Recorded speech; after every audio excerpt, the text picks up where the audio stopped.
It's time for high school football, presented by Sarshone Auto Group on Q92 and the Q92 Sports Network. The best Stark County football is heard right here all season long. Whether you're in a car, at home, or on the go, the action is live on Q92 and streaming on the Q92 Facebook page, X, and our YouTube channel. Now, let's take you live to the stadium and our broadcast team for tonight's kickoff on Q92 and the Q92 Sports Network. Here they go! Touchdown!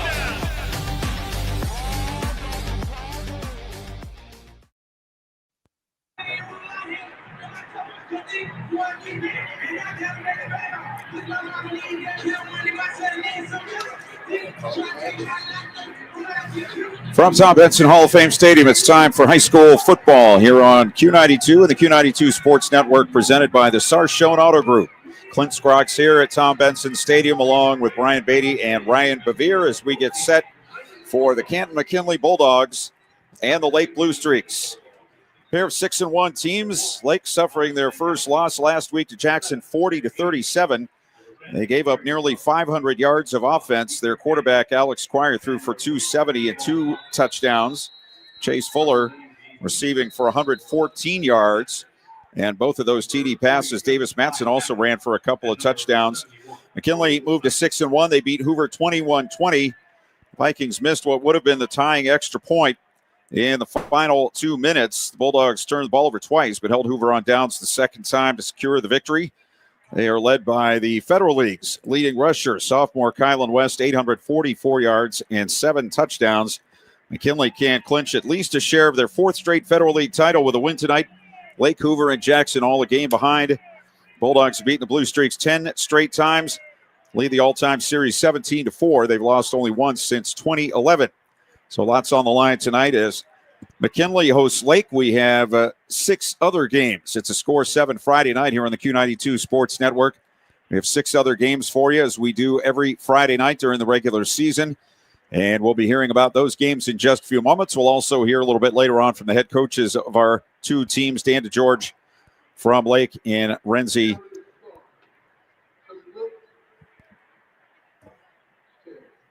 for McKinley. And it will be a kickoff coming in about 25 minutes, and we'll get ready for that as we go. We'll also be hearing from Ryan Bevere down on the field, and of course he'll have great video and photos for you all during the game and after the game tonight. So let's send it back to the studio and the previews of the other games, our head coach interviews tonight, and we'll get ready for the kickoff coming up at the top of the hour.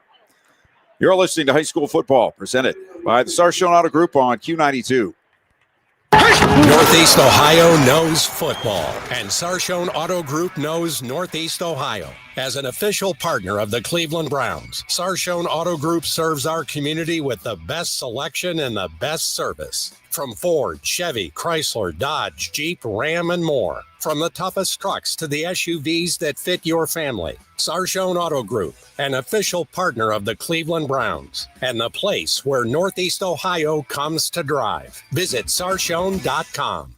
Coming to you live from Marlington High School, where tonight we have an EBC matchup for you as the Minerva Lions are set to take on the Marlington Dukes. The Minerva Lions are enjoying one of their best football seasons in recent memory, at one point riding a 4-game winning streak. However, since EBC play began, the Lions are 0-2 and still searching for that first conference win of 2025. Coach Slate's Lions will be in town tonight with one thing in mind: running the ball and controlling the clock. They've done almost all their damage this season on the ground, running the ball 361 times this season for over 2,300 yards so far. And they'll be led by their freshman quarterback, Cannon Kirkpatrick, and senior running back, Nathaniel Linkus. The Marlington Dukes come into tonight's game with a 3-4 record and also looking for their first conference win of the season. And they're also led by a freshman quarterback, Tyler Walder, who's completed 84 of 140 attempts this season for over 1,100 yards passing and 9 touchdowns. However, he's also thrown 8 interceptions. His main target, junior wide receiver Cameron Evanich, who has 30 catches for 571 yards receiving and 5 touchdowns this season. and has also rushed for over 100 yards and 6 touchdowns on the ground. 2 young teams, 2 freshman quarterbacks, but only one can get their first EBC victory of the season tonight. It's Minerva and Marlington, and you can hear it right here on the Q92 Sports Network. I'm Christian Bigglesworth for Q92 Sports. Good evening, everyone. We are on to Week 8 of this Ohio high school football season on the Q92 Sports Network, brought to you by the Sarshone Auto Group. I'm Jay Wilhelm, live inside Memorial Stadium in Green, as the Green Bulldogs welcome in the Louisville Leopards in this big-time matchup.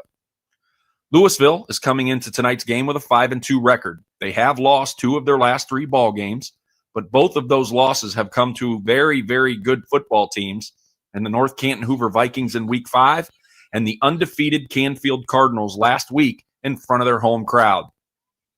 The Leopards will look to get back into the win column here tonight against a very talented Green team. The Green Bulldogs sit at 2-5, 1-3 in conference play. But let me tell you, folks, this team is a lot better than their record shows.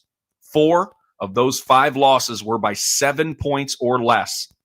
Last week was their breakout game when they dominated Federal League foe, the Glen Oak Golden Eagles, by a final score of 51-20. They will look to put together back-to-back wins for the first time this season in front of their home crowd.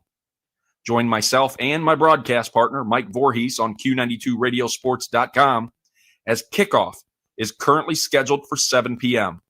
Live from Memorial Stadium in Green, I'm Jay Wilhelm with the Q92 Sports Network. Dreaming of your next getaway? Lisa's Dream Getaways Travel Agency is a locally woman-owned travel agency helping you see the world. Lisa books any and all types of travel, honeymoons, all-inclusive, cruises, Disney, along with bachelor and bachelorette trips and destination weddings with low deposit, and you set your monthly payments. Mention Q92 to get $50 on board cruise, credit, cabin, or $150 off your non-canceled vacation or honeymoon. Call 330-428-0610. Lisa's Dream Getaways Travel Agency. If you don't go, you won't know. 2 Federal League foes will battle it out here in Week 8 of the high school football season. The Hoover Vikings are coming off their first loss in 2025 at the hands of the McKinley Bulldogs, 21-20 last week, and come into this one tied for second with Lake and Jackson in the Fed. It was a tight game for 4 quarters, but a missed extra point proved to be the difference. The injury bug has gotten to Hoover as the Vikes Swiss Army knife and Jack Andes left the first half of the game due to a concussion, and quarterback John Collins re-aggravated that ankle that forced him out of the Louisville matchup in Week 5. Depending on those 2 status, Hoover will rely heavily on junior running back Michael Lamelin, who had 11 carries for 53 yards and 4 catches for 45 yards last week. They'll look to stay at the top of the league standings as they'll take on the Perry Panthers, who are tied for 5th with Green in the league at 1-2, but come in 4-3 overall. Perry's coming off a 14-7 non-league home loss to the Austintown Fitch Falcons. The lone score for the Panthers came from a 50-yard pick 6 from Jonathan Lemon. Coaches preach it in every locker room, but if Perry wants to steal one on the road and keep any hope of a Federal League title alive, they must protect the football. Hoover forced 2 turnovers in the last 3 minutes against McKinley, and with Perry converting just 8 first downs and being outgained by 70 yards on offense last Friday, Spencer Leno's crew will look to turn it up when they have the ball. Both teams will leave it all on the gridiron tonight, and we hope you can join Robert Coleman and I for a fun one. From Memorial Stadium in North Canton, Matt Corrali, the Q92 Sports Network. Well, one of the most highly anticipated games in the high school football scene tonight, coming up from Clinton Heacock Stadium in Beloit tonight. The host West Branch Warriors will welcome in the Alliance Aviators. Kickoff at 7 o'clock tonight, coming up on AM 1310 WDPN. Myself, Sam Berkwin, and Caleb Norick with the call. Both teams passed their test a week ago. Alliance got by a scrappy Carrollton team, while West Branch took care of Marlington. The Aviators come in with a record of 6-1, 2-0 in the EBC. Likewise, West Branch 6-1, perfect in the Eastern Buckeye at 2-0. The scoreboard operator might go crazy tonight. There could be that many points on the board between these 2 high-powered, explosive offensive teams. Let's look at Alliance. Look no further than J.R. Jackson. 1,757 yards in the air. 16 touchdowns. He's run for almost 500 yards on the season. Meanwhile, Jeremiah Thomas, very, very good player. 43 catches this year, almost 700 yards, and it's the quarterback, Grady Hurst, getting the job done. Over 1,600 yards and 18 touchdowns, and oh, by the way, only one interception. The points are going to be flying. There is talent all over the field. Tremendous coaching. It's going to be a packed house. The weather is great. You couldn't ask for much more in Week 8 of the high school football season. Don't miss a play. 6-1 Alliance, 6-1 West Branch coming up tonight. Kickoff at 7 on AM 1310 WDPN. I'm Sam Berkman. RG Drag, Stark County's premier career center, offers programs that prepares its students at the high school level for careers and continued education beyond high school. Upon completion, RG Drag students have an immediate opportunity to obtain a well-paying job in many exciting career fields. We offer everything from culinary, dental assisting, engineering, sports turf and landscape, welding, and so much more. Contact RG Drag to find a program and career that's the perfect fit for you. RG Drag, where careers begin. Live from Canal Fulton at Northwest High School, Week 8 kicks off the OHSAA football season. Tonight we have a Pac-7 matchup of Tuslaw Mustangs against the Northwest Indians. Tuslaw Mustangs come into Week 8 sitting at 3-4 on the season and 0-3 in the Pac-7. The Mustangs snapped a 3-game losing streak last week by taking down undefeated Toronto on the road 33-12. Tuslaw's offensive production this season has come from QB Ethan Howler has 504 passing yards, 9 touchdowns, 470 rushing yards, and 7 rushing touchdowns. Running back Nathan Eberhardt has 490 rushing yards, and wide receiver Parker Reinhardt has 18 receptions, 194 yards, and 5 touchdowns. Northwest Indians are 4-2 overall and 3-0 in the Pac-7, and coming off a Week 7 victory over Orville 28-14 at home. QB Brandon Venables had 102 yards, 1 touchdown, and 1 INT. Really sparking the offense for Northwest last week was a 3 running back tandem led by Joey Medor, who had 114 yards and 1 touchdown. Kellen Renford had 85 yards and 1 touchdown, and Jacob Garber had 45 yards. Logan Allman led the team in receiving with 102 yards on 6 catches and a touchdown. But the big play that sparked Northwest was a pick 6 by Devin Simon, returned 70 yards to get Northwest rolling and on the board. The Pac-7 matchup is set to kick off. Myself, Mike Dixon, and Ryan Rowland will bring you all the action tonight from Northwest Ohio. For Q92 Sports Network, presented by Charchon Chevrolet. It's Week 8 of high school football on the Q92 Sports Network as we inch closer and closer to postseason play. Tonight, we are at Bob Cummings Field in Plain Township for a Federal League matchup between the 4-2, 2-1 Jackson Polar Bears and the 1-6, 0-4 in the Federal League Glen Oak Golden Eagles. For the Jackson Polar Bears, coming off of a thrilling 40-37 win against undefeated Lake, the season seems to have turned a corner. Jackson is now 4-3, winning 3 of their last 4 games and currently sitting 6th in the Division I Region 1 computer rankings. Senior quarterback Lucas Eckerman is questionable for tonight's matchup, having suffered a concussion and missing last week. But the offense hasn't missed the step, with junior quarterback Carter Mulliman stepping in last week, throwing for over 300 yards. Senior running back Corey Jacobs has been a tear, rushing for over 100 yards in each of his last 5 games. And last week with 198 total yards from scrimmage and 3 touchdowns. It's been a tough season so far for the Glen Oak Golden Eagles, sitting at 1-6 and 16th in Division I Region 1 computer rankings. However, a win over Jackson could propel them into that last playoff spot in Division I Region 1. Glen Oak has their own offensive weapon in senior Javion McClendon, who exploded for 200 yards rushing and 2 touchdowns last week. Jackson has won 8 of the last 9 meetings with Glen Oak and lead the all-time series 29-20-1, and the Golden Eagles have lost 10 straight league games and are 2-15 overall in the last 2 seasons. Join me, Ryan Keller, and my broadcast partner, Antonio Hall. Kickoff set for 7 o'clock on Q92radiosports.com and the Q92 YouTube channel. From Bob Cummings Field, Ryan Keller, Q92 Sports. Are you looking to add beauty, privacy, and year-round greenery to your property? Smith Evergreen Nursery is a family-owned local grower of premium evergreens. perfect for privacy screens, windbreaks, and stunning landscaping. They grow what they sell, so you'll get healthy, long-lasting trees straight from the source. Call 330-575-2479. Visit SmithEvergreen.com or find Smith Evergreen Nursery on Facebook. Smith Evergreen Nursery, farm to yard. Here on Q92, Friday Night Football once again this week, and we get set for a matchup between the McKinley Bulldogs and the Lake Blue Streaks at Tom Benson Stadium. The Lake head coach is Dan DeGeorge, and he joins us right now. And, Coach, before we get to what's going on this week, let's talk about last week's game just a little bit anyway.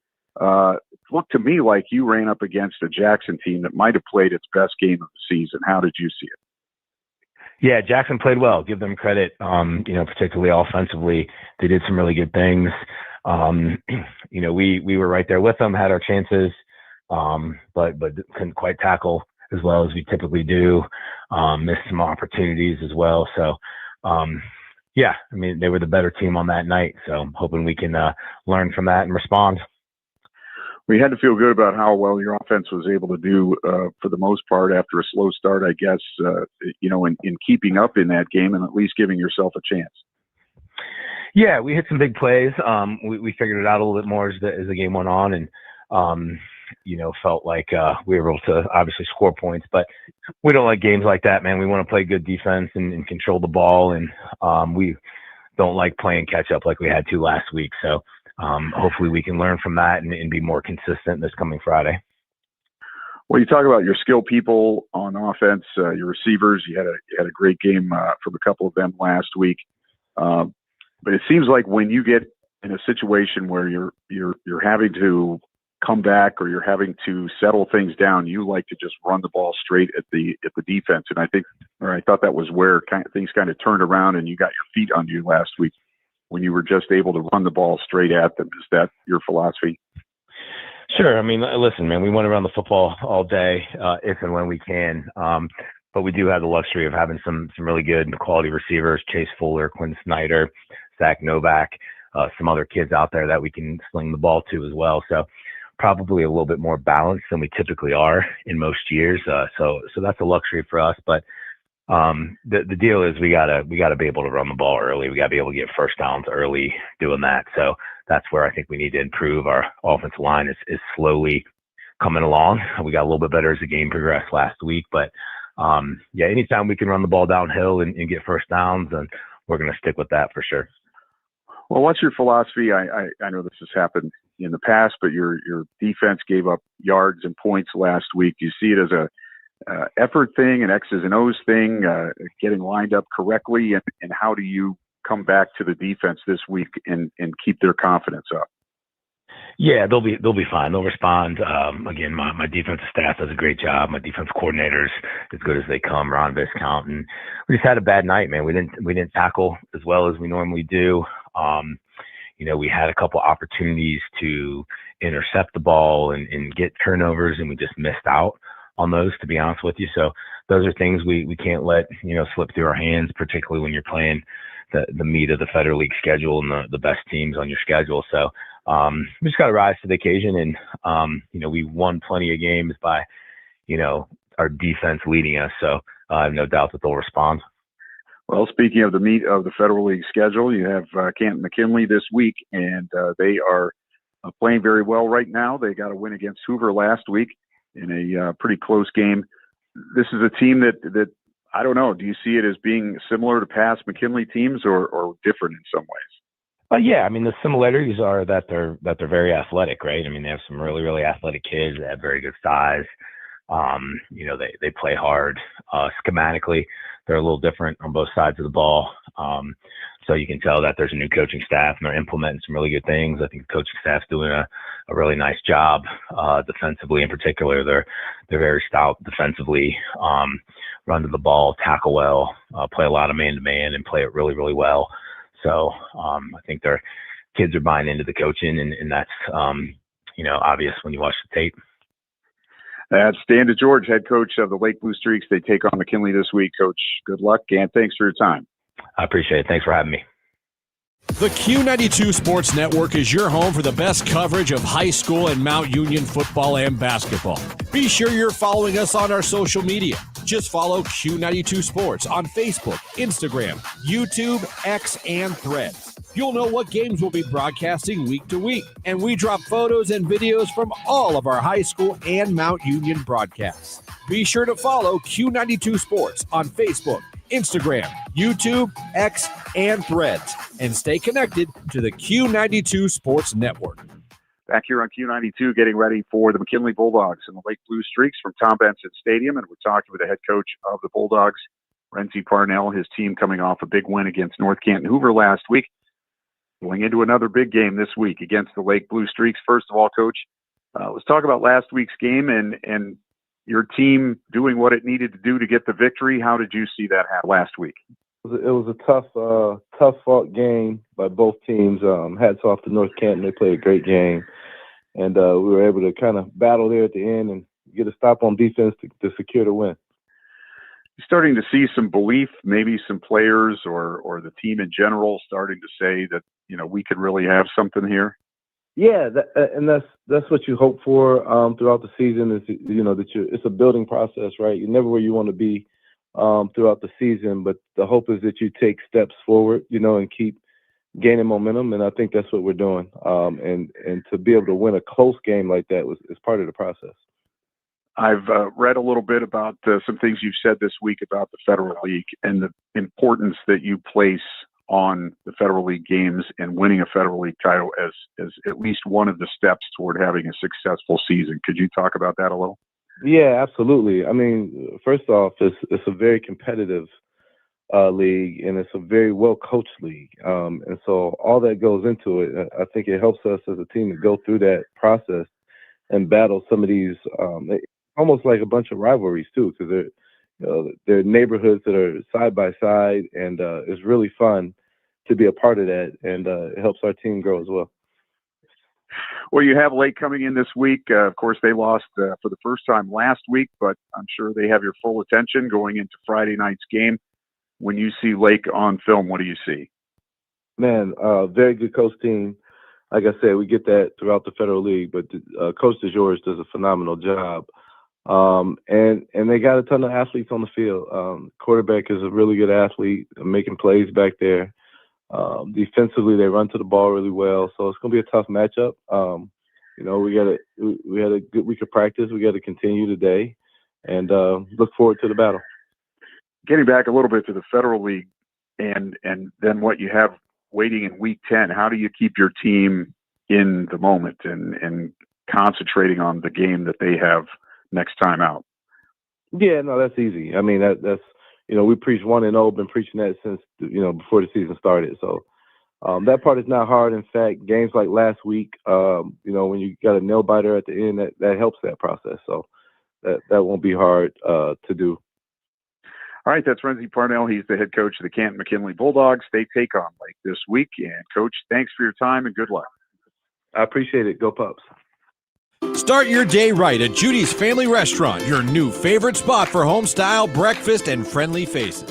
We're locally owned and operated with a team that brings you years of experience to every plate. Whether you're craving fluffy pancakes, sizzling bacon, or a hot cup of coffee, we've got you covered. Come taste the difference at Judy's Family Restaurant. Call 234-360-3096 and follow us on Facebook for daily specials and updates. Judy's, where breakfast feels like home. This is high school football presented by Sarshone Auto Group on Q92 and the Q92 Sports Network.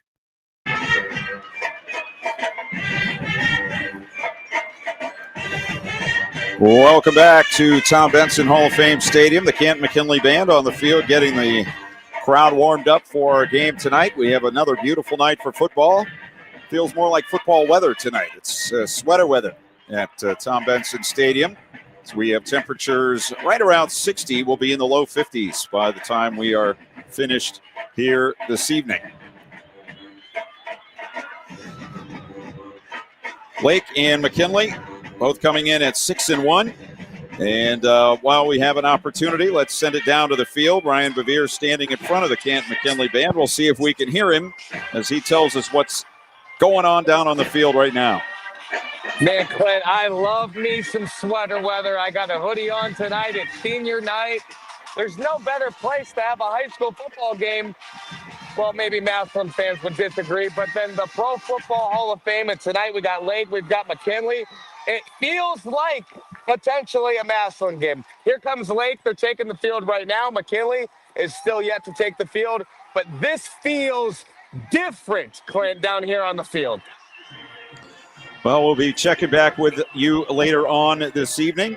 And, of course, Ryan will be taking care of all the video and the photos that you'll be able to see during and after the game tonight. And as Ryan said, we do have the Lake Blue Streaks taking the field across the way. They'll be in the all-whites tonight with the blue numbers and letters, blue and gray trim, and the traditional Lake helmets, the blue with the white face mask and the red and white stripes across the top. Kent McKinley still awaiting their entrance down below us to the left, and bring in Brian Beatty here to talk about our game. And Lake is in bounce back mode right now. This isn't the easiest team to bounce back against, but that's where they find themselves right now if they want to get another streak going. Yeah, absolutely. It's a bounce back week, but it's the Federal League, so you got to be ready to play and forget about last week and come ready to play to the Pups tonight. Did you see anything in particular that they struggled with last week? I just thought Jackson played phenomenal football. Lake was right in the game all the way through, but I thought Jackson actually went in and won that game rather than Lake losing. Yeah, absolutely. I thought Jackson did play really well. I thought, the quarterback play by Molliman was very good. They were giving Jackson receivers a lot of room last week, and they can't do that against McKinley because, they'll do the same thing to him. So maybe they'll tighten it up, get a little bit of pressure. They didn't really have much pressure on him or anything that way, so Jackson played really well. I don't want to say that Lake played bad, but it was one of their best performances. Well, McKinley, of course, coming in at 6-1, maybe a little fortunate to beat Hoover last week by a score of 21-20. The Vikings getting a touchdown after recovering a fumble in the last 2 minutes. They scored but missed the extra point. Then they got the ball back again and were actually thwarted on downs, a couple of drops on that last series. So the Bulldogs come out with a win, which is all you really want to do, no matter how you do it. Tonight they're going to have to play maybe a little bit better to take on this Lake team. Yeah, absolutely. You got to win the ugly ones, I guess they can say. You got to have the ball bounce the right way, and that's just part of the season as you grow. And tonight, this atmosphere and the game, has that playoff feel. And both of them are probably locks for the playoffs, but they're both looking for that Federal League title, which is number one on everyone's list, and then make the playoffs and try to get that bye that first week. Other games tonight on the Q92 Sports Network. Of course, the big one at West Branch as the Warriors host the Alliance Aviators. Tuslaw's at Northwest, Central Catholic at Warren JFK, Perry at Hoover, Jackson at Glen Oak, and Louisville at Greene. Our games tonight on the Q92 Sports Network. And we're going to send it down to the field just a moment from now, and we'll get our national anthem. And we are very close to kickoff on another Friday night of high school football.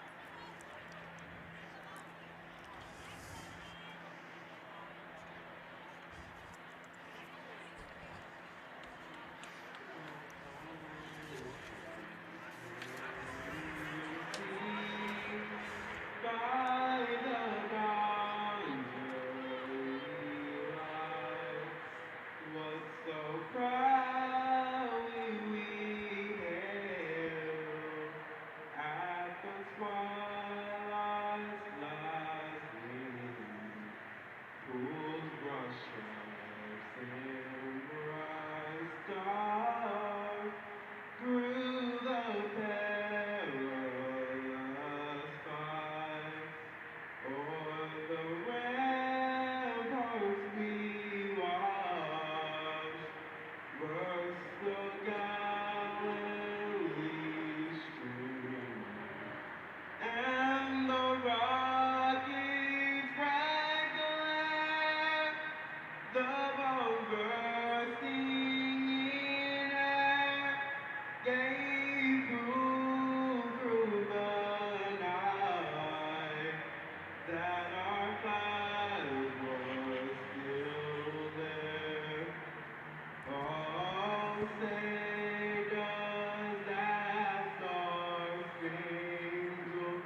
our national anthem, and we are just about ready to go. Lake has wins this year over South Range, Boardman, Rocky River, and then in the Federal League, Perry, Glen Oak. They beat Northwest 2 weeks ago. They lost to Jackson last week. McKinley tonight, home for Hoover next week, and then the rivalry game at Green in a couple of weeks. Canton McKinley with wins against Warren Harding, Cleveland Heights in the Federal League, Glen Oak, Perry, Green, and Hoover. They lost to St. Augustine Prep from New Jersey in week 2. And after tonight's game at home against Lake, they'll be at Jackson next Friday night. That's where Brian and I will be. And then week 10 against Massillon, which we'll also have here on the Q92 Sports Network. McKinley out in the red tonight, red jerseys, black numbers trimmed in white. They have the white pants, red and black stripe down the side, and the white helmet, the traditional Canton McKinley helmet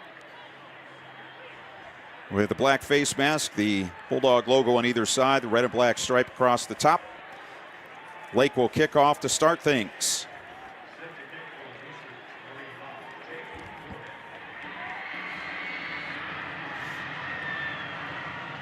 Week 8, believe it or not, is here, and we are underway as the kick comes down to the 5-yard line. Out to the 10, to the 20, a seam to the 30, a seam to the 40, and down to the 47-yard line for McKinley. I believe that was Derek Gordon, a sophomore, who ran that back. And so McKinley in great field position. They put the ball down on the 48-yard line. Quarterback is Trent Hayden. He's completing 60% of his passes this year. 938 yards, 11 touchdowns, 5 interceptions. And Kylan West, the Federal League's leading rusher, in the backfield, 844 yards, a 6.5-yard average, and 7 scores for the Bulldogs this year. And on first down, they come out with 2 receivers to either side. They send one in motion left. That's Elijah Finn. Roll left, catch, 50, and to the Lake 46-yard line. That was Finn on the reception. The man who went in motion out to the left side. Hayden, 5'11", 180, senior, transfer from Hoban. And they pick up 5 yards on first down. So it'll be 2nd and 5 from the Lake 47. Bulldogs working from our left to our right toward I-77. Hayden in the pistol. Stretch play right. Hill, not much there. Picks up about a yard. Runs into the arms of Lake's Gavin Salswimmer. Senior, 215 pounds. We have an injured player down on the field. Looks like one of the big boys for McKinley, right in the middle of the field.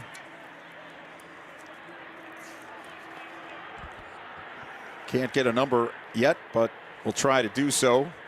We are just over a minute into the first period. And we have a timeout for injury. Mentioned other games in the area tonight, as West Branch has already scored against Alliance in that game. East Canton hosting Tuskegee Central. Aquinas hosting Richmond Heights. Fairless is at Canton South, Tuslaw at Northwest. Massillon hosting Cornerstone. And Sandy Valley hosting Claymont tonight as the McKinley player is up on his feet.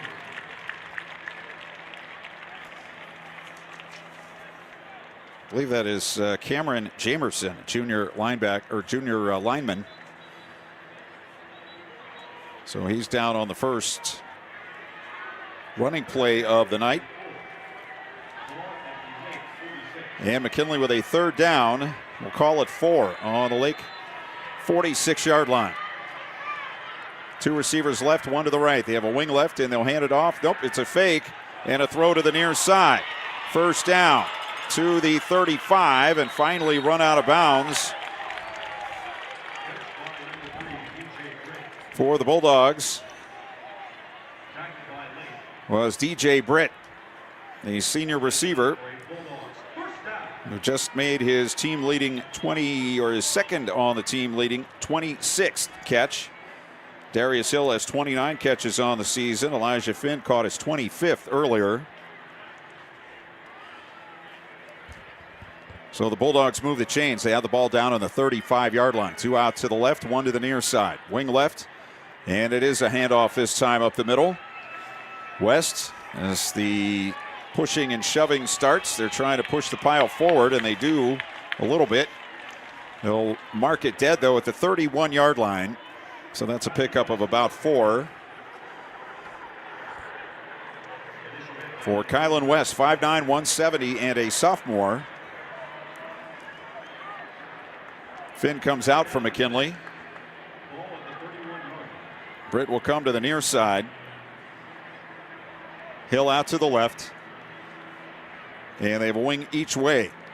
Lined up behind the right and left tackles. It's going to be a throw. Near side, caught by Hayden, thrown by Hayden, caught by Britt at the 25-yard line. Out of bounds there, right at the first down marker. And it will be a Bulldog first down. Yeah, you can tell that Hayden's got a lot more comfortable with this offense. You know, he adjusted that play. They're running a lot of, RPOs right now, pulling the guard on the power football. Then he's just taking it and just hitting the Britt outside wide open. Again, they go with 1 receiver to each side and a wing to each side. And it's going to be another throw, far sideline. It's caught at the 21, but an immediate tackle put on by Brady Summers for Lake. They'll spot the ball right about the 20, so that's going to be about a 4-yard pickup for McKinley. 9:15, clock running, first quarter, no score. Bulldogs got a good kick return out across the 45, and they've picked up a couple of first downs and have it on the Lake 20 in the RG Drag red zone. Yeah, great open field tackle there by Summers. That could have been a touchdown if he didn't make that tackle. That's a tough tackle in the open field. This time they coach trips near side. 1 out to the left. 1 back to the right of Hayden in the pistol. It's going to be a run up the middle and a hit put on at about the 17-yard line, but the runner keeps going down to around the 15. He's going to be about a yard short of the first down.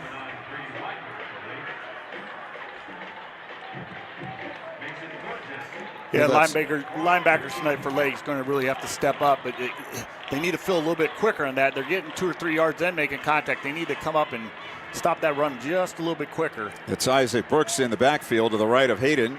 Fake to him, throw to the near side, man wide open to the 10, to the 5, and a 1st and goal for McKinley. As the slot receiver on the near side of the field was uncovered. I believe that is Finn. He comes off limping a little bit to the near sideline. 1st and goal, McKinley. Yeah, just another great call. They spotted. They're just running the RPOs, run play, pass option. If the pass is there, they're going to it's just an extension of the run. It's just a quick dump off, a quick bubble pass, and there was no one on top of him. And the other 2 wide receivers took their guys upfield. From the 5, 1st and goal. West back in there behind Hayden, who's going to throw it far side. Ball in the air to the corner, and it's tipped away at the last moment by Brady Summers on a nice defensive play. Good throw by Hayden, but better defensive play to make it 2nd and goal from the 5. West Branch up on Alliance 7-0. Hoover leads Perry 7-0. Yeah, another great defensive play by Brady Summers. Had a great open field tackle in that one. One-on-one coverage. Nice ball, and he just broke on it and knocked it down. From the 5-yard line. Man comes in motion to the near side. They turn and give it to West up the middle. He's hit, and he's going to be down right there. Aaron Mitchell, first one there for the Blue Streaks. Junior defensive end. Coming down the line to make that stop. They lost a yard to the 6, so it'll be 3rd and goal on the 6 for the Bulldogs. McKinley making some personnel changes on the offensive side. McKinley have used now 5 minutes of this first quarter. And they have a 3rd and goal on the Lake 6. To the line they go. Trips out to the left, one to the near side. West to the right of his quarterback in the pistol. No tight ends in the formation. They still have numbers out there to the left. Up, should be procedure. Man comes in motion, and there is a flag down.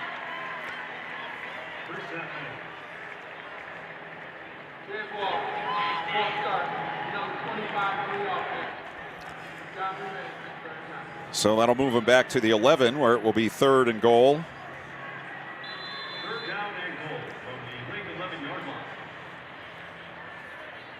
Hayden coming from the near sideline with the play. Meets his teammates in the huddle. They'll send Britt out to the left and 3 to the near side right. West lined up now to the left of his quarterback. Basically the same formation, just flipped to the other side. Man in motion to the left. Back to throw. Blitz down the middle. Throw into the end zone is intercepted. Picked off by Callan Pierce, and he's going to down it. And Lake will take over on the 20-yard line. They had a free rusher right up the middle. Hayden just threw the ball to the back of the end zone, and Pierce ran it down for the pick. Yeah, definitely a mistake up front for McKinley. The linebacker came free. Great shot on the quarterback, and he had nowhere to go with it. 3rd interception of the year for Pierce, which leads the Lake team. And now the Blue Streaks will take over 1st and 10 on their 20. So McKinley got it down to the 5, but we're unable to score.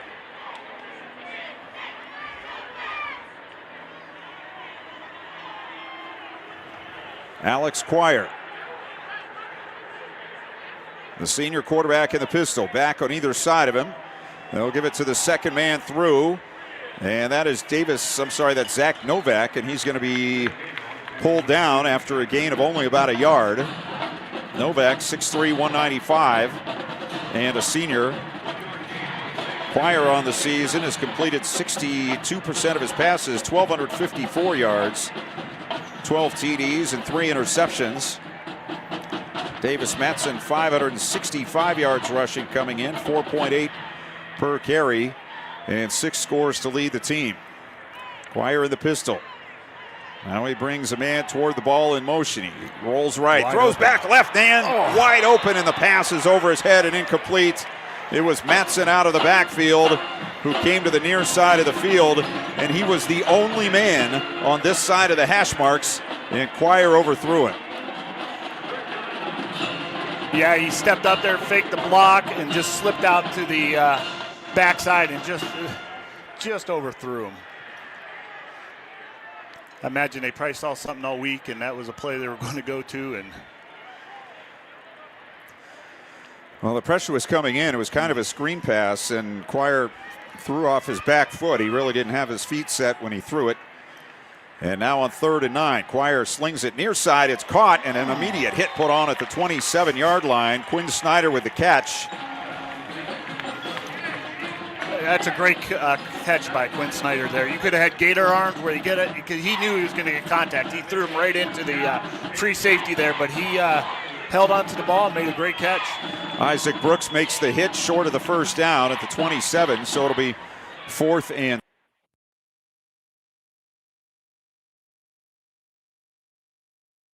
Northeast Ohio knows football, and Sarshone Auto Group knows Northeast Ohio. As an official partner of the Cleveland Browns, Sarshone Auto Group serves our community with the best selection and the best service. From Ford, Chevy, Chrysler, Dodge, Jeep, Ram, and more. From the toughest trucks to the SUVs that fit your family. Sarshone Auto Group, an official partner of the Cleveland Browns, and the place where Northeast Ohio comes to drive. Visit sarshone.com.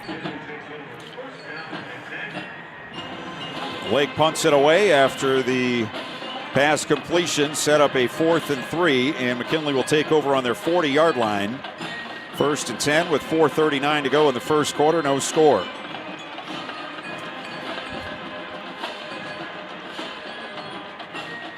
Hoover now up on Perry 14-0 in the first quarter. West Branch likewise on Alliance.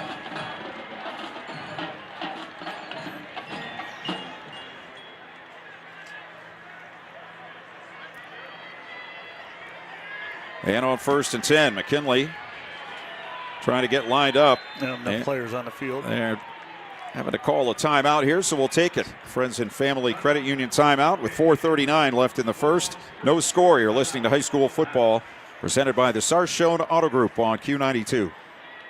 Looking to brighten someone's day? Look no further than Hartville Balloon Shop. We're locally owned right here in Hartville. Let us design custom displays for your birthdays to baby showers. And yes, to those high school seniors, even graduations. We've got balloons for every occasion. Delivery all across Stark County and beyond, bringing the celebration to your door. Visit hartvilleballoonshop.com or call 330-705-6799 today. Hartville Balloon Shop, making your event stand out.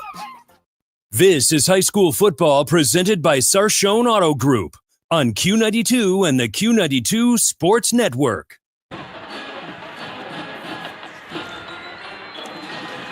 McKinley out of the timeout. Come out with a receiver to each side and a wing to each side. On 1st and 10. And comes in motion to the near side. Play action.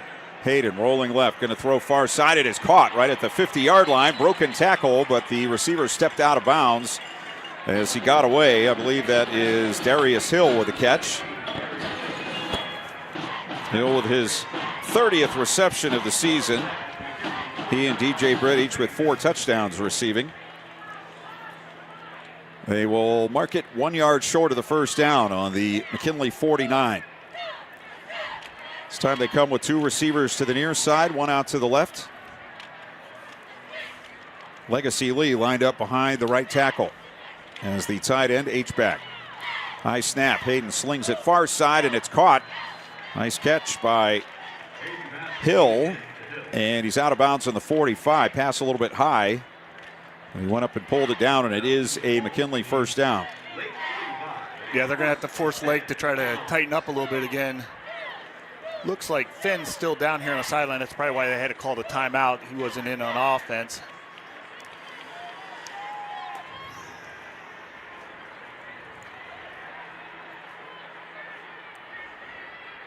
Two to the near side, 1 out to the left, wing left, and a handoff, running left. Nothing there. I think that was Brooks trying to run to the left side for the Bulldogs. And he might have lost a foot or 2 on the play. So it'll be second. And we'll call it 11 for McKinley from the Lake 46. There comes Adonis Kelly in as an extra blocker. Derek Gordon will come to the near side bench. The injured player earlier, Cameron Jamerson, they were looking at his knee. And he now has his shoulder pads off. So I wouldn't expect to see him again this evening. 1 wide out each way, wing to either side for McKinley. Play action. They'll throw it back far side. It's a catch and a hit put on. They're trying to push Hill forward. They do to the Lake 42-yard line. Blue Streaks hitting tonight defensively. Yeah, there's no doubt there. I tell you, I'm not sure who the DB out there was. I think it was 16, Shannon Bittler. But he took that block on and then shredded off that block and made the tackle. That was a heck of a block, I thought. And he got off it and made a nice hit and tackle there for a short gain. So it'll be 3rd down and 7 for McKinley on the Lake 42. We're scoreless with 3:05 to go in the first quarter. Play action. Rushes on. Quarterback will go down. Back on the 50-yard line. First man there for Lake was Aaron Mitchell. And the Blue Streaks hold defensively. Yeah, I think someone made a few comments that they gave up, 30 or 40 points last week. So that's not typical Lake either. So they're fired up. They're coming out ready to play and definitely winning a physical battle right now. Punt by Mankowski.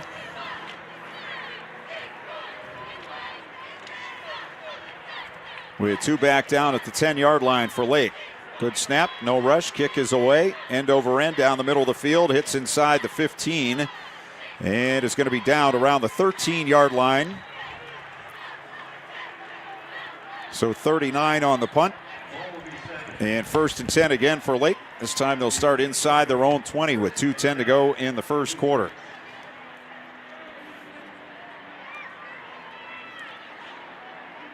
And we're looking at the right leg. It looks like, again, they have ice on the knee of Elijah Finn down there on the training table. Northwest up on Cessla, 6-0. From the pistol, Quire hands off up the middle. It's Matson weaving his way through and across the 20 and close to first down yardage at around the 24-yard line. Davis Matson, 6 feet, 205 pounds. And for a couple of years now, the leading rusher for Lake. They fake it to him this time. Quire throws far side, intercepted. 20, 15, 10, cutting back to the middle, to the 5. Touchdown, McKinley.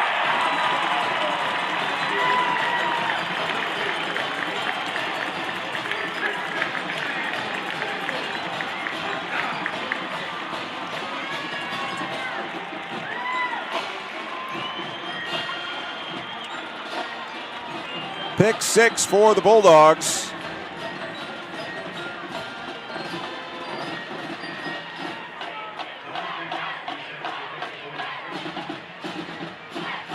Extra point coming for Mankowski.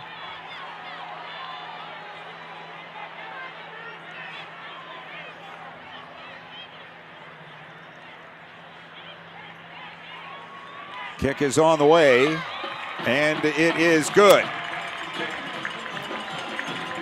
Timeout on the field, 1:46 to go in the first quarter. McKinley 7, Lake nothing. You're listening to High School Football, presented by the Sarshone Auto Group on Q92. Peace of mind. It's one of the most important benefits that we can offer at Friends and Family Credit Union. Welcome to Family Secure Checking. It offers unrivaled security to protect your everyday finances and purchases, as well as comprehensive identity theft protection and reimbursement coverage, credit file monitoring, benefits for travel, shopping rewards, and a cell phone protection that includes repair or replacement for up to 4 phones on your cell phone plan. It's time to bring a friend into the family. This is high school football presented by Sarshone Auto Group on Q92 and the Q92 Sports Network.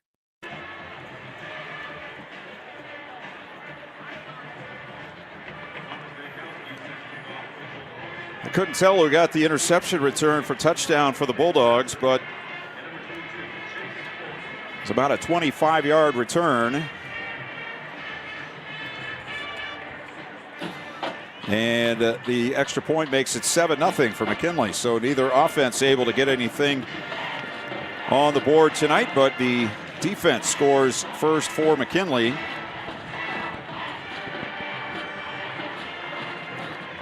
Seventh pick of the season for Canton McKinley. And they've run a couple back for scores. Mankowski to kick off.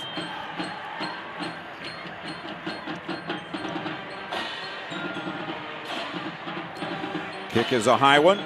Comes down to Chase Fuller at the 5, 10, 15, 20, right up the middle to the 30, out across the 40-yard line and brought down on the 42. So Lake with a nice return. They'll take over 1st and 10.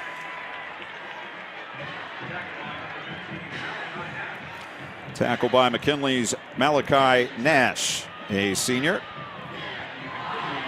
So the ball is spotted on the 41. Lake with good field position here, trying to come back from that last play. An interception return for touchdown.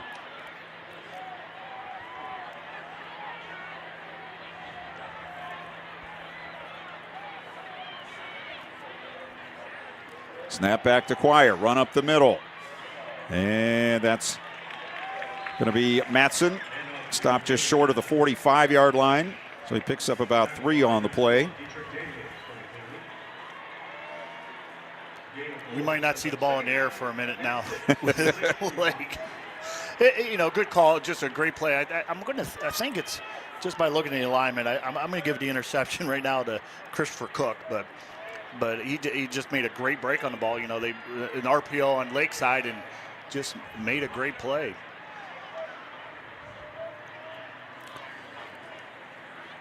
It is a give. Matson running right this time. They're trying to drag him down, but he's dragging tacklers across the 50 to the McKinley 49. Officially, it was Lanaz Brown who wears number 13 with the interception return. Senior, 29 yards officially. And it is 7-0 for the Bulldogs after that interception return. Well, Mr. Brown, I'm sorry for giving your interception away there for a second and touchdown. That's his second pick of the season.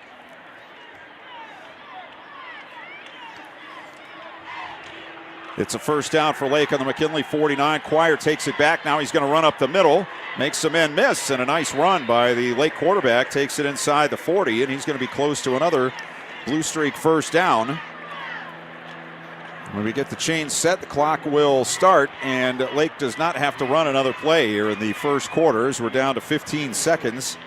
They will get lined up quickly. So it looks like they will try to run another play or draw the Bulldogs offside. One of them jumps, but not into the neutral zone. Same on the other side. And with 1 second, that's the end of the quarter. So we played one from Tom Benson Hall of Fame Stadium in Canton. Our score is Canton McKinley 7, Lake nothing. Listening to high school football presented by the Sarshone Auto Group on Q92. Lilyfield Lane Flowers and Gifts, located at 2830 Cleveland Avenue South, is your go-to florist for every occasion: homecoming, prom, weddings, birthdays, anniversaries, and memorials. Stop in and take a look at our unique gifts and beautiful custom floral arrangements. We deliver in the Stark County area. Give us a call today at 330-754-6998 and mention Q92 to receive a 20% discount. This is high school football presented by Sarshone Auto Group on Q92 and the Q92 Sports Network. McKinley leads 7-0 after one. They had 4 first downs in the first quarter to 2 for Lake. Total yards 58-29. 46-6 through the air. Lake led on the ground 23-12. McKinley 2 of 4 on third downs in that first period.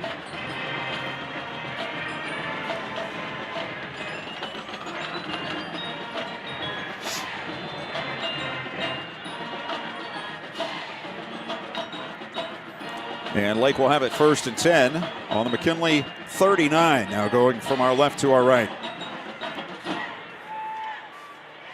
Alex Quire, the senior quarterback in the pistol. Back to throw, looking left, still looking, fires it deep downfield. He's got a man at the 20, to the 10, to the 5, and in for the touchdown. Chase Fuller, who had the big week last week with 2 touchdown catches and 1 run, scores here from 39 yards out, and we're 1 point away from a tie. Yeah, the only way that play works is great protection up front, which Lake did. Nice pickup by the running back, and that was just an out and up, and you got to have some time to make that play work. They had a little bit of cross action underneath it, and they ran that out and up, and he was wide open. Kind of sat on the McKinley player from the 1-yard line into the end zone also. He never went down. Extra point by J.P. Moorhead is good. So we'll take a timeout with 11:50 left in the first half. 7-7 our score. You're listening to high school football presented by the Sarshone Auto Group on Q92. Northeast Ohio knows football, and Sarshone Auto Group knows Northeast Ohio. As an official partner of the Cleveland Browns, Sarshone Auto Group serves our community with the best selection and the best service. From Ford, Chevy, Chrysler, Dodge, Jeep, Ram, and more. From the toughest trucks to the SUVs that fit your family. Sarshone Auto Group, an official partner of the Cleveland Browns, and the place where Northeast Ohio comes to drive. Visit Sarshone.com. This is high school football presented by Sarshone Auto Group on Q92 and the Q92 Sports Network.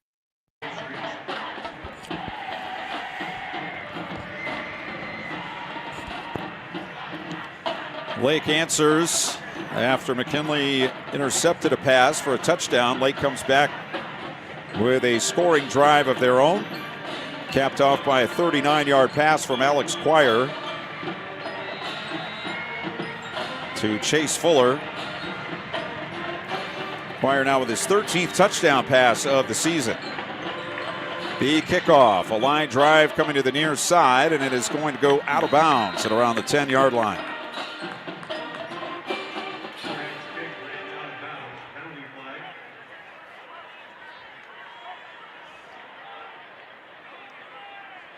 So the Bulldogs will take over in good field position.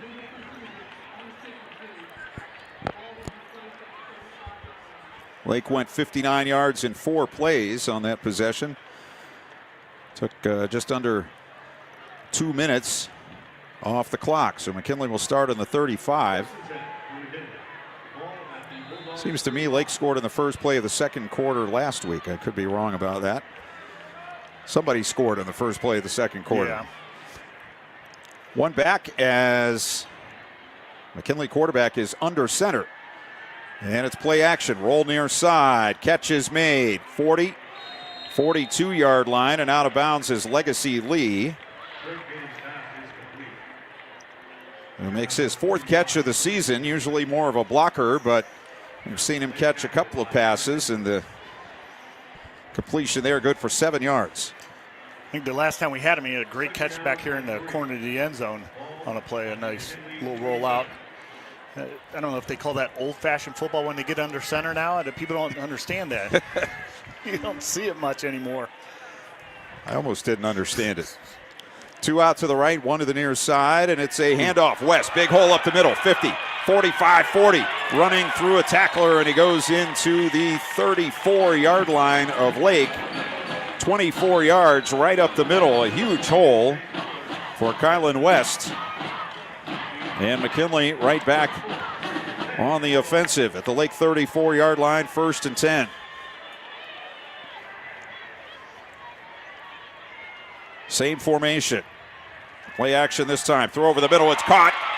Darius Hill inside the 15 and down to the 12-yard line. Tackle by Brady Summers. It's 1st and 10 inside the R.G. Drake red zone. Yeah, the receiver just got up inside there, faked the run again, one of the RPOs, and a nice ball delivered right where it needed to be.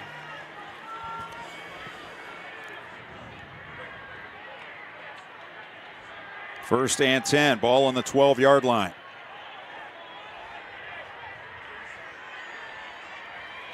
Hayden now 9 of 11 for 75 yards. In the pistol. Sends Lee in motion right. Stretch play to the right. West hit in the backfield and dropped for a big loss. Angelo Wood, the senior, got into the backfield. That is going to be about a 5-yard loss on the play as Wood came through untouched. Yeah, we didn't say his name much last week. Jackson did a good job containing him, but he's a heck of a ball player. His 6th tackle for loss on the season. And it sets up a 2nd and 15 for McKinley from the 17-yard line. They got down inside the 10 on their first possession. Had a penalty that backed him up and ended up throwing an interception in the end zone. This time they have 2 wideouts to each side. Man comes in motion. Play action. Hayden gets away from a rusher. Stops. Throws for the end zone, and it is caught for a touchdown. Darius Hill pulls it in, and the Bulldogs retake the lead. A really nice throw there by Trent Hayden. Yeah, Hayden made that play possible. He made a great move on the linebacker blitz, and no one picking the backer up, made a nice move, and then kept his composure and made a nice throw into the end zone. Mankowski for the extra point. Came in tonight having made 22. Good snap, ball down, kick up and through. Timeout on the field, 9:17 to go in the first half. McKinley 14, Lake 7. Listening to high school football presented by the Sarshone Auto Group on Q92. Dreaming of your next getaway? Lisa's Dream Getaways Travel Agency is a locally women-owned travel agency helping you see the world. Lisa books any and all types of travel, honeymoons, all-inclusive, cruises, Disney, along with bachelor and bachelorette trips and destination weddings with low deposit, and you set your monthly payments. Mention Q92 to get $50 on board cruise credit cabin or $150 off your non-canceled vacation or honeymoon. Call 330-428-0610. Lisa's Dream Getaways Travel Agency. If you don't go, you won't know. This is high school football presented by Sarshone Auto Group on Q92 and the Q92 Sports Network. Trent Hayden throws his 12th touchdown pass of the season for McKinley. Darius Hill with his 5th TD reception. Bulldogs without Elijah Finn, who was injured earlier, and he also has his pads off. And Ryan Bevere telling us maybe a knee injury for him.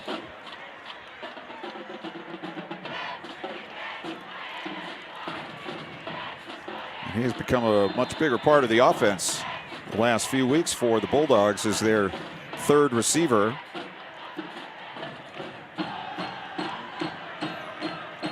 Mankowski to kick it off. Lines it to the near side. Taken by Fuller, up to the 10, crossing the field, 20, up the middle, 25, 30, and down on the 33-yard line. Tackle by Thomas Mankowski. So he kicked it and he made the tackle at the 33-yard line, 1st and 10. Second period, Hoover 21, Perry 7. Louisville and Green are tied at 7. Tuslaw and Northwest tied at 6.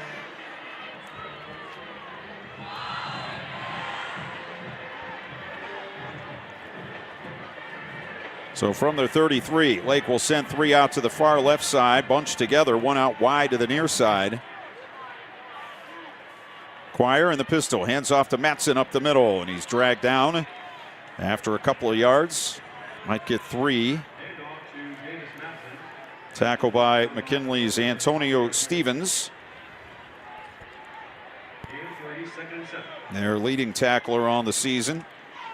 Came in with 61 stops and 12 tackles for loss. 2nd and 7 for Lake on their 36-yard line.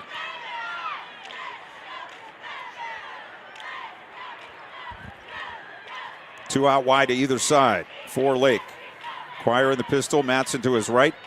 Handoff up the middle. Matson had a seam, lost the ball, but he got it back apparently at the 40. So he picks up about 4. And it'll be 3rd and 3 for the Blue Streaks, right in the middle of the field at the 40-yard line. Yeah, Lake's getting on the ball right away and then watching to see what McKinley lines up, and then they're getting the play called.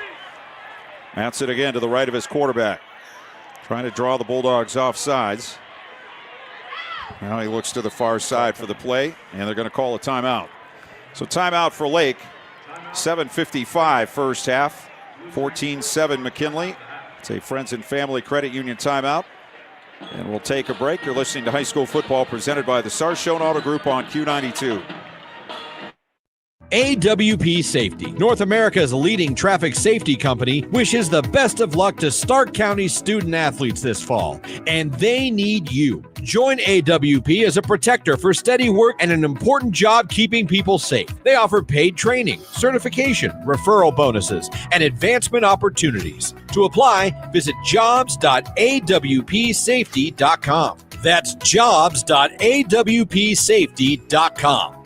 This is high school football presented by Sarshone Auto Group on Q92 and the Q92 Sports Network.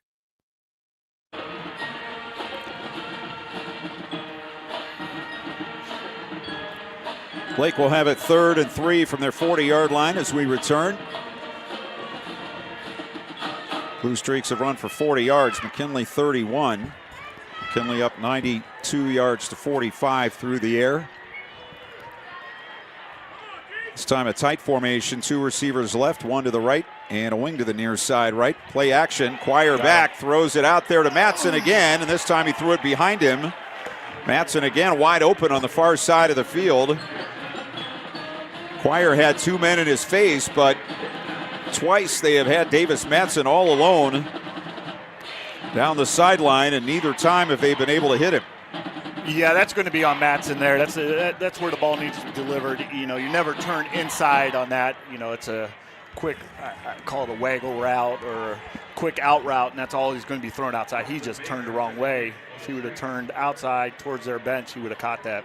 He would have had plenty of room to run.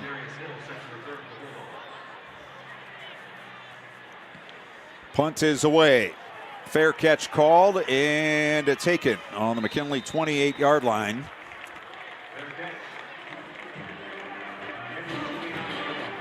So 42 on the punt. No return. A bit of a breeze here at the stadium tonight. Nothing substantial. But it would have been at the back of the kicker.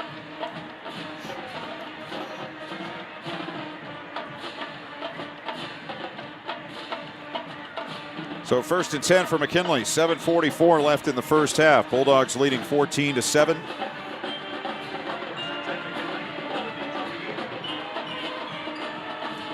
Massillon up on Cornerstone 17-0. Tuslaw Northwest 6-all. West Branch up on Alliance 20-7.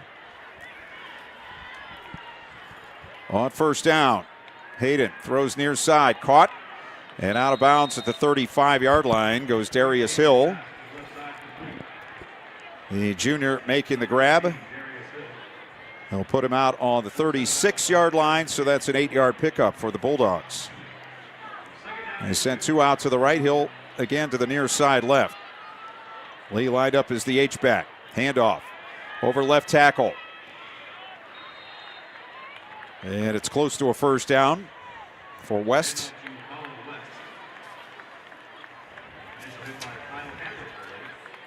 And it will be a McKinley first down to the 39-yard line. Minerva 7, Marlington nothing, second quarter. Jackson up on Glen Oak. 7-0, second quarter. Kansas South 7, Fairless nothing. Here it's McKinley 14 and Lake 7. Trent Hayden in the pistol. Running left now, it's West, and he gets through to the 50, near sideline 40, 30, 20, 10, and down at the 5-yard line. Chase Fuller had the angle on him and finally was able to push West up against the sideline and out of bounds on the 6. 55 yards. First and goal Bulldogs on the 6-yard line. Yeah, on that play, a great kickout block by number 55, Logan Hayes. He just got back in the lineup this week. He's been out 6'4", 275. He really sprung that play. Great block by Hayes. McKinley in the RG Drake red zone. 4-man line as Hayden wants to throw near side, and it's deflected and incomplete. Callan Pierce nearly with his second interception of the night. And an ill-advised throw there by Trent Hayden. But the Bulldogs will have it back for a second and goal on the 6. Yeah, Coach Parnell usually stays back a little bit on the offensive side. That time he wanted to have a quick conversation with his quarterback on that throw. That was probably the first mental mistake I've seen him make in this ball game. 2 out to the right. That's Britt and Gordon. Hill to the near side. Wing left. 1 back behind the quarterback, Hayden, and he gets the ball, and he's down in the backfield. First man there for Lake was 55, Zach Kutzera, junior. And the loss of 2 makes it 3rd and goal on the 8. Kylan West back in the game.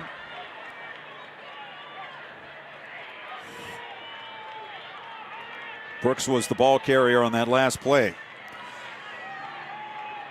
This time they'll send Hill and Britt out to the right. Gordon to the near side. He's the replacement for Elijah Finn, who was injured in the first quarter. And now McKinley's going to have to call a timeout as they were down to 4 on the play clock. We are at 5:29 to go in the first half. 14-7 for McKinley. And the Bulldogs will have a 3rd and goal on the 8-yard line. This is a Friends and Family Credit Union timeout. It's time to bring a friend into the family. Bulldogs scored on an interception return for touchdown.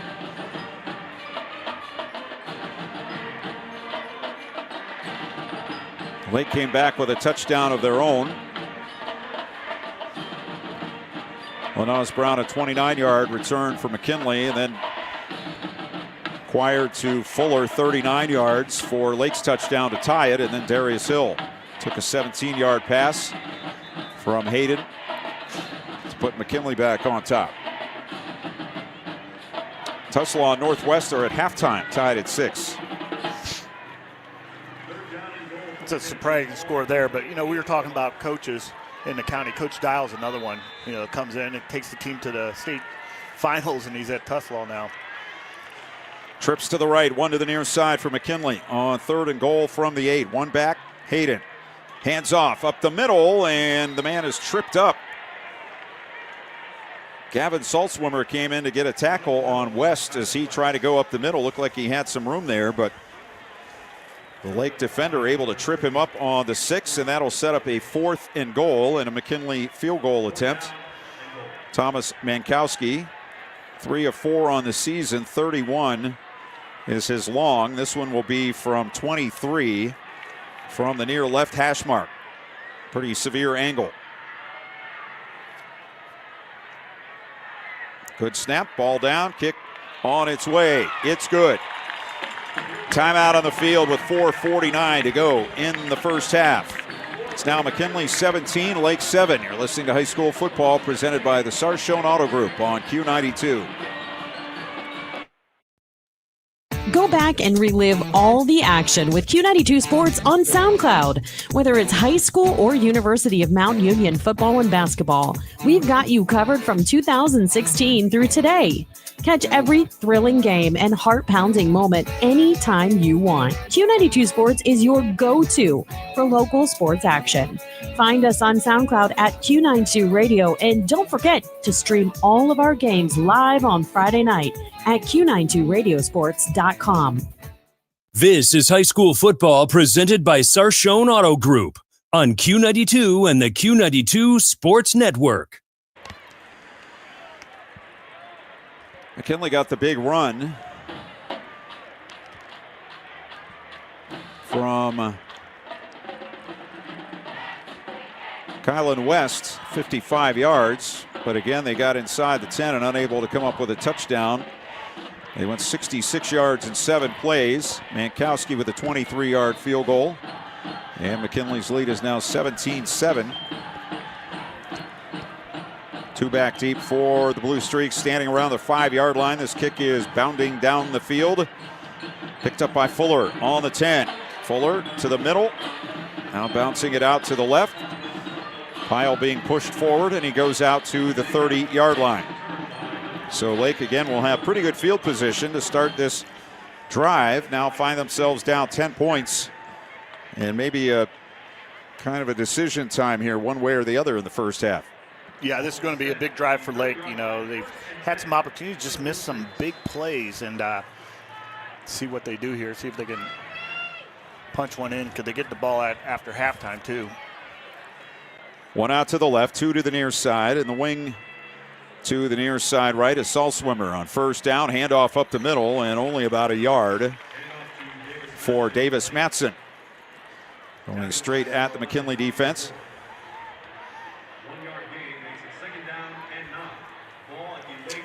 Chad Davis on the tackle for McKinley. 2nd down, 9. Halftime, we'll have news for you. We'll have scores of other games. We'll have the scout team players of the week and more from halftime. Here is Quire back, throwing deep far side, and it is incomplete. They tried the out and up, and this time McKinley had a man waiting back, playing deep. And the receiver almost became the defender on that play. I'm trying to see what number receiver that was, but he actually looked up and saw the safety still there, knew the ball was coming, and he actually, like you said, made a defensive play just to knock that ball down. It's Quinn Snyder, number 4, who actually made the defensive play there. You don't get a pass breakup for that, but it's just as valuable. Second, make it 3rd down and 9 now for Lake on their 31-yard line. Snyder out to the left. They'll send trips to the near side right. Zach Novak, the wide man, all the way outside the numbers. Quire back to throw. McKinley rush 4. Big pressure, throw far side, incomplete. Matson, the intended receiver, but he was blanketed over there, and it looked like Quire just threw that one away. As McKinley got the rush on, and they also had the coverage downfield, and Lake is going to send out the punt team. Yeah, the third time wasn't a charm there. They just tried to sneak Matson out of the backfield, and this time the linebacker had man coverage on, stayed with him, didn't get sucked in.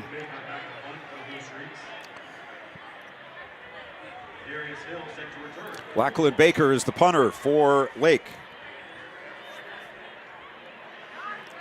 Hits it from about the 22-yard line and hits a high floater to the far side of the field, and it's taken right against the sideline. And the receiver bumped out of bounds just after he made the catch on the 31. Yeah, we kind of said what Lake needed to do. They just didn't. I mean, they took about less than a minute off the clock there. So that's exactly what they didn't want to do there. So now McKinley has a chance to put some more points on this board before half. They'll start on their 30 with 3:54 and 1 timeout remaining. Lake has 2 timeouts.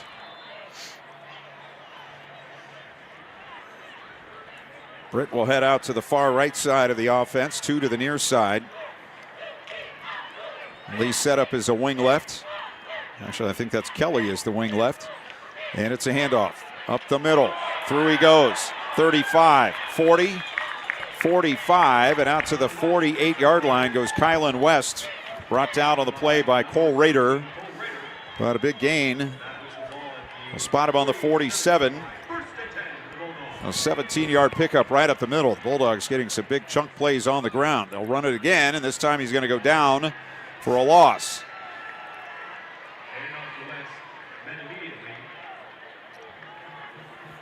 Looks like it was Zach Kutsera again there for Lake, right in the middle. So it's a loss of 3 back to the McKinley 44. 2nd and 13. 3:15 to go in the first half. McKinley up 17-7. Yeah, that's the definition of low man win. Zach got just underneath the pads there of either the center or the guard. I couldn't tell, and just drove him back and made a play. This time 1 wide out each way. And a man lined up behind each tackle. Motion to the right. And it's a pass near side. It is caught. Lee at the 45 to the 47, but he is wrapped up and pushed back. Brady Summers and Kyle Hammer combining on the tackle at the 46.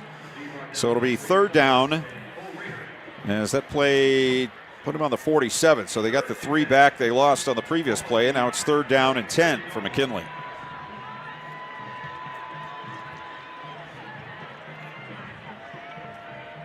Clock running, 2:20 left in the first half.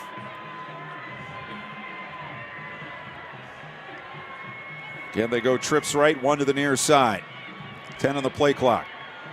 Hayden, play action, throws over the middle and incomplete. Led his receiver a little too much. It was intended for Darius Hill, who was on the slant.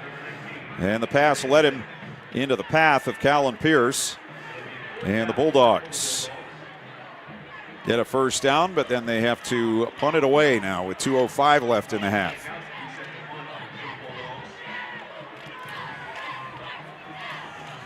Mankowski into punts. Missing their right side of their line there. Here it comes. Mankowski averaging about 37 yards a kick. 2 guys went on. Now 1 will have to come off. Good snap, no rush. Mankowski's kick is a spiral down the middle of the field, hits inside the 10 and trickles into the end zone. Keith Jackson would call that one a tail dragger as it went down the field. And it'll stop the clock, and Lake will take over on their 20 with 1:57 to go in the first half. Perry trailing Hoover 21-14 now in the second quarter as the Panthers try to get back into that one.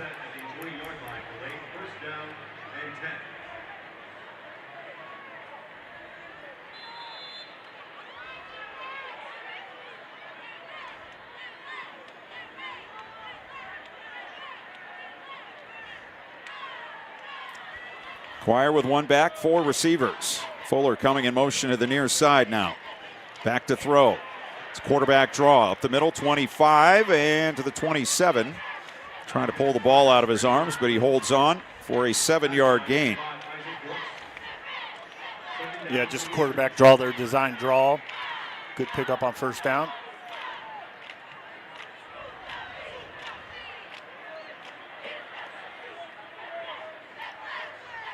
Back to throw, Quire, looking deep near side, fires it deep. It is caught at the Bulldog 40, pulled in by Zach Novak, who took a big hit but held on to the ball. 33 yards, 34 yards as they put it down on the McKinley 39 with 1:20 to go in the half. Yeah, Novak just highballed that, went right after the ball in between 2 McKinley defenders. Caught the ball and took a nice hit. Quire with Matson to his left, 3 receivers left. One to the near side as Matson runs up the middle and is going to be dragged down from behind at the 37-yard line. So a gain of a couple. 1 minute left in the half and a timeout for Lake. They take their second timeout, so they have 1 left with 59 seconds to go before halftime. McKinley up 17-7. Again, at halftime, we'll have the news. We'll also have scores of other games. We'll have our scout team players from each side.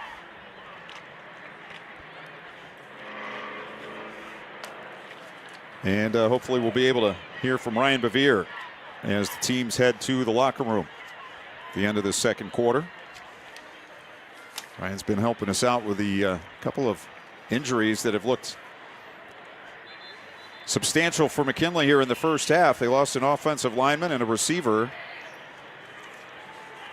and neither has returned. And you can tell both of those individuals, I think, are on a lot of special teams because they've been missing a person here or there. And, you know, the backup's not usually ready to go in. You know, they'll make that adjustment at halftime, but those two looks like they've been, you know, were part of a lot of the special teams also. Lake with a 2nd and 8 on the McKinley 37. Fuller in motion near side. Quire rolling this way. Throws it too high and incomplete. He had his man. But again, Quire unable to connect. Stops the clock with 55 seconds. And Lake now will have a 3rd and 8 on the McKinley 37.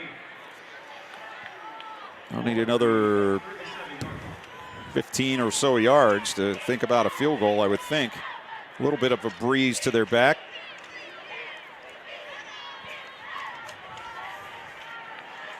Hard to tell the range. The longest field goal for Lake this year has been 24 yards. They've only tried 2. Quire in the pistol, 4 receivers. He's going to run it again up the middle. He's to the 35, and that's going to do it. So he picks up 2 more yards. It'll be 4th down and about 5 or 6, and Lake takes their last time out with 46 seconds to go in the half, trailing 17-7.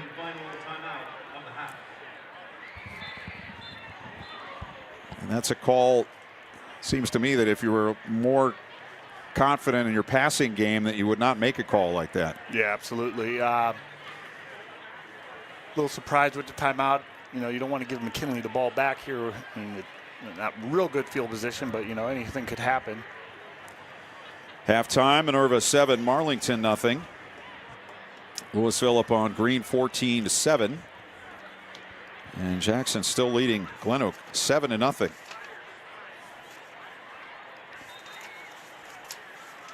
West Branch now on top of Alliance 27-7.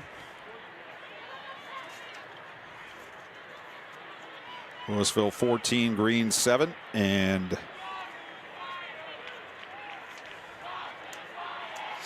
we'll have more scores for you at halftime. Lake coming out with a 4th down as expected. They're going to go for it here, at least line up to go for it.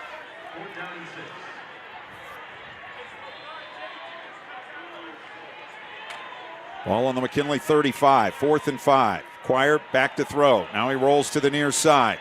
Throws it back down the middle. He's got a man, and it is incomplete. In and out of the hands of Matson at the 15 as one of the McKinley defenders got back to knock it away. To knock it out of the hands of the receiver. I think it was Isaac Brooks who got back there in desperation mode. Again, Matson had some open space, but by the time the ball got there, the defender did as well. Yeah, just kind of put a little too much air on that. It's, hard to say. That's a tough throw. You're sprinting off to the right and you're throwing across your body back to the left. But once again, there's kind of hiding Matson in the line, blocking and then releasing them. Just another missed opportunity there. So McKinley now with 39 seconds and one timeout, take over on their 30-yard line.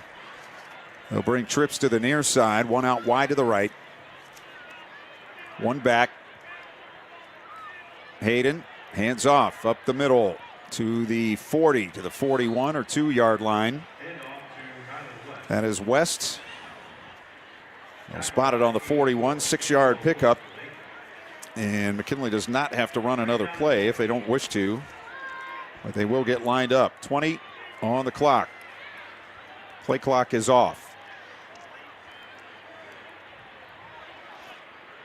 Again, 3 receivers near side. This is a pass out to the near side. A flag is down on the catch by Derek Gordon.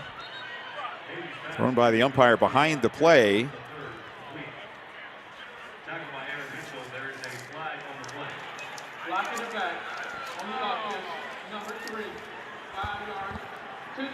You got DJ Britt for a block in the back, so that will wipe out the gain.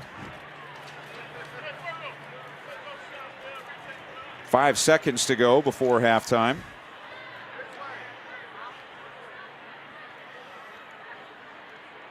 And the ball will be back on the 31-yard line. It'll be 2nd down and 14 on the 31. And the clock will start. And the half will be over. So that will do it for the first half of play from Tom Benson Stadium in Canton. And after 2 quarters, the McKinley Bulldogs go to the locker room with a 17-7 lead.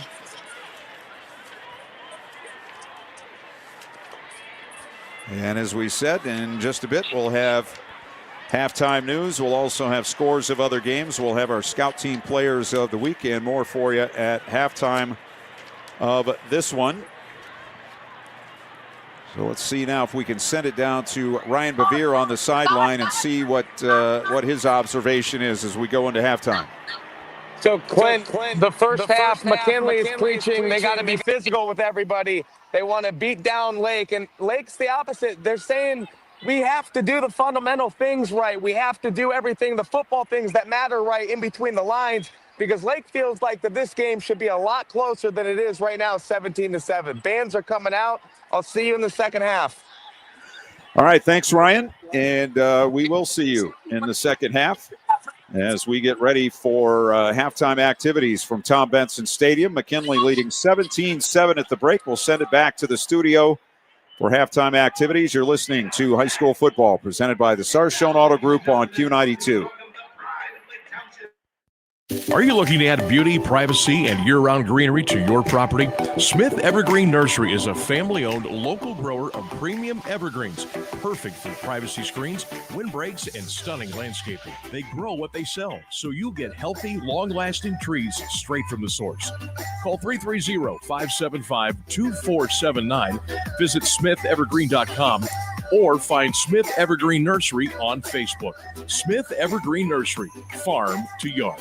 Dreaming of your next getaway? Lisa's Dream Getaways Travel Agency is a locally woman-owned travel agency helping you see the world. Lisa books any and all types of travel, honeymoons, all-inclusive, cruises, Disney, along with bachelor and bachelorette trips and destination weddings with low deposit, and you set your monthly payments. Mention Q92 to get $50 on board cruise, credit, cabin, or $150 off your non-canceled vacation or honeymoon. Call 330-428-0610. Lisa's Dream Getaways Travel Agency. If you don't go, you won't know. The Q92 Sports Network is your home for the best coverage of high school and Mount Union football and basketball.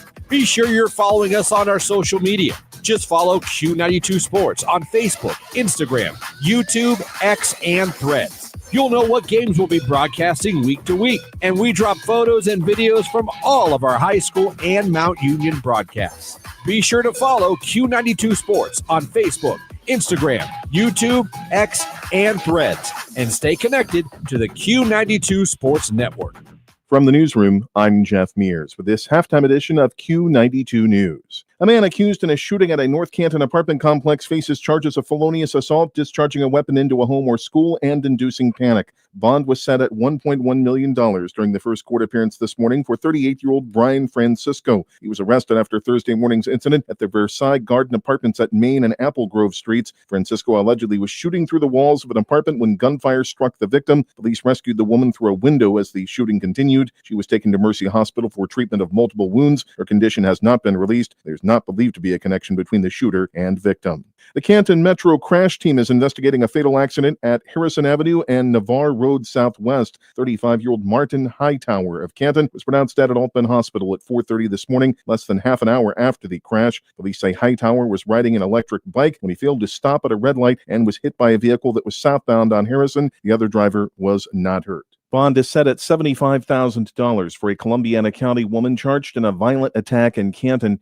20-year-old Chloe Snyder of West Township was arraigned today in Canton Municipal Court. She was arrested earlier today on a warrant charging her with felonious assault. Snyder and two unidentified suspects allegedly struck a 20-year-old Maslin man on the head with a metal bar and wrench. The victim suffered serious injuries in the September 11th incident in the 200 block of Arlington Avenue Southwest. Snyder is scheduled to return to court Tuesday for a status conference. The Stark County Jail is getting state assistance to help inmates receive treatment for addiction. A roughly $227,000 grant was announced today by Ohio Attorney General Dave Yost. Sheriff Eric Weisburn says his office will use the funding to build upon the success of the jail's Stark County Adult Recovery Program. It focuses on the causes of addiction. The grant is part of a third round of funding to 11 Ohio County jails totaling $2 million.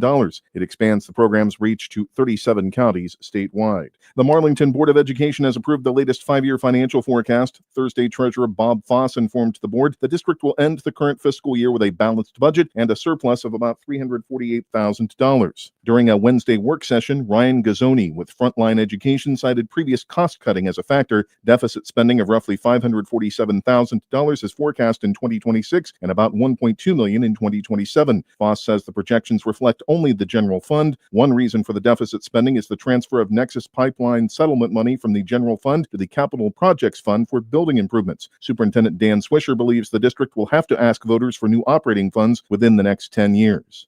More news after this. The Q92 Sports Network brings you more high school football and basketball games than anyone else, by far. But did you know that you can go back and listen to our broadcast again? Simply go to the Q92 radio page on SoundCloud. We posted the games we broadcast for everyone to go back and relive. We have playlists filled with our high school football broadcasts from 2016 to this season. So go to SoundCloud now, follow Q92 Radio, and listen.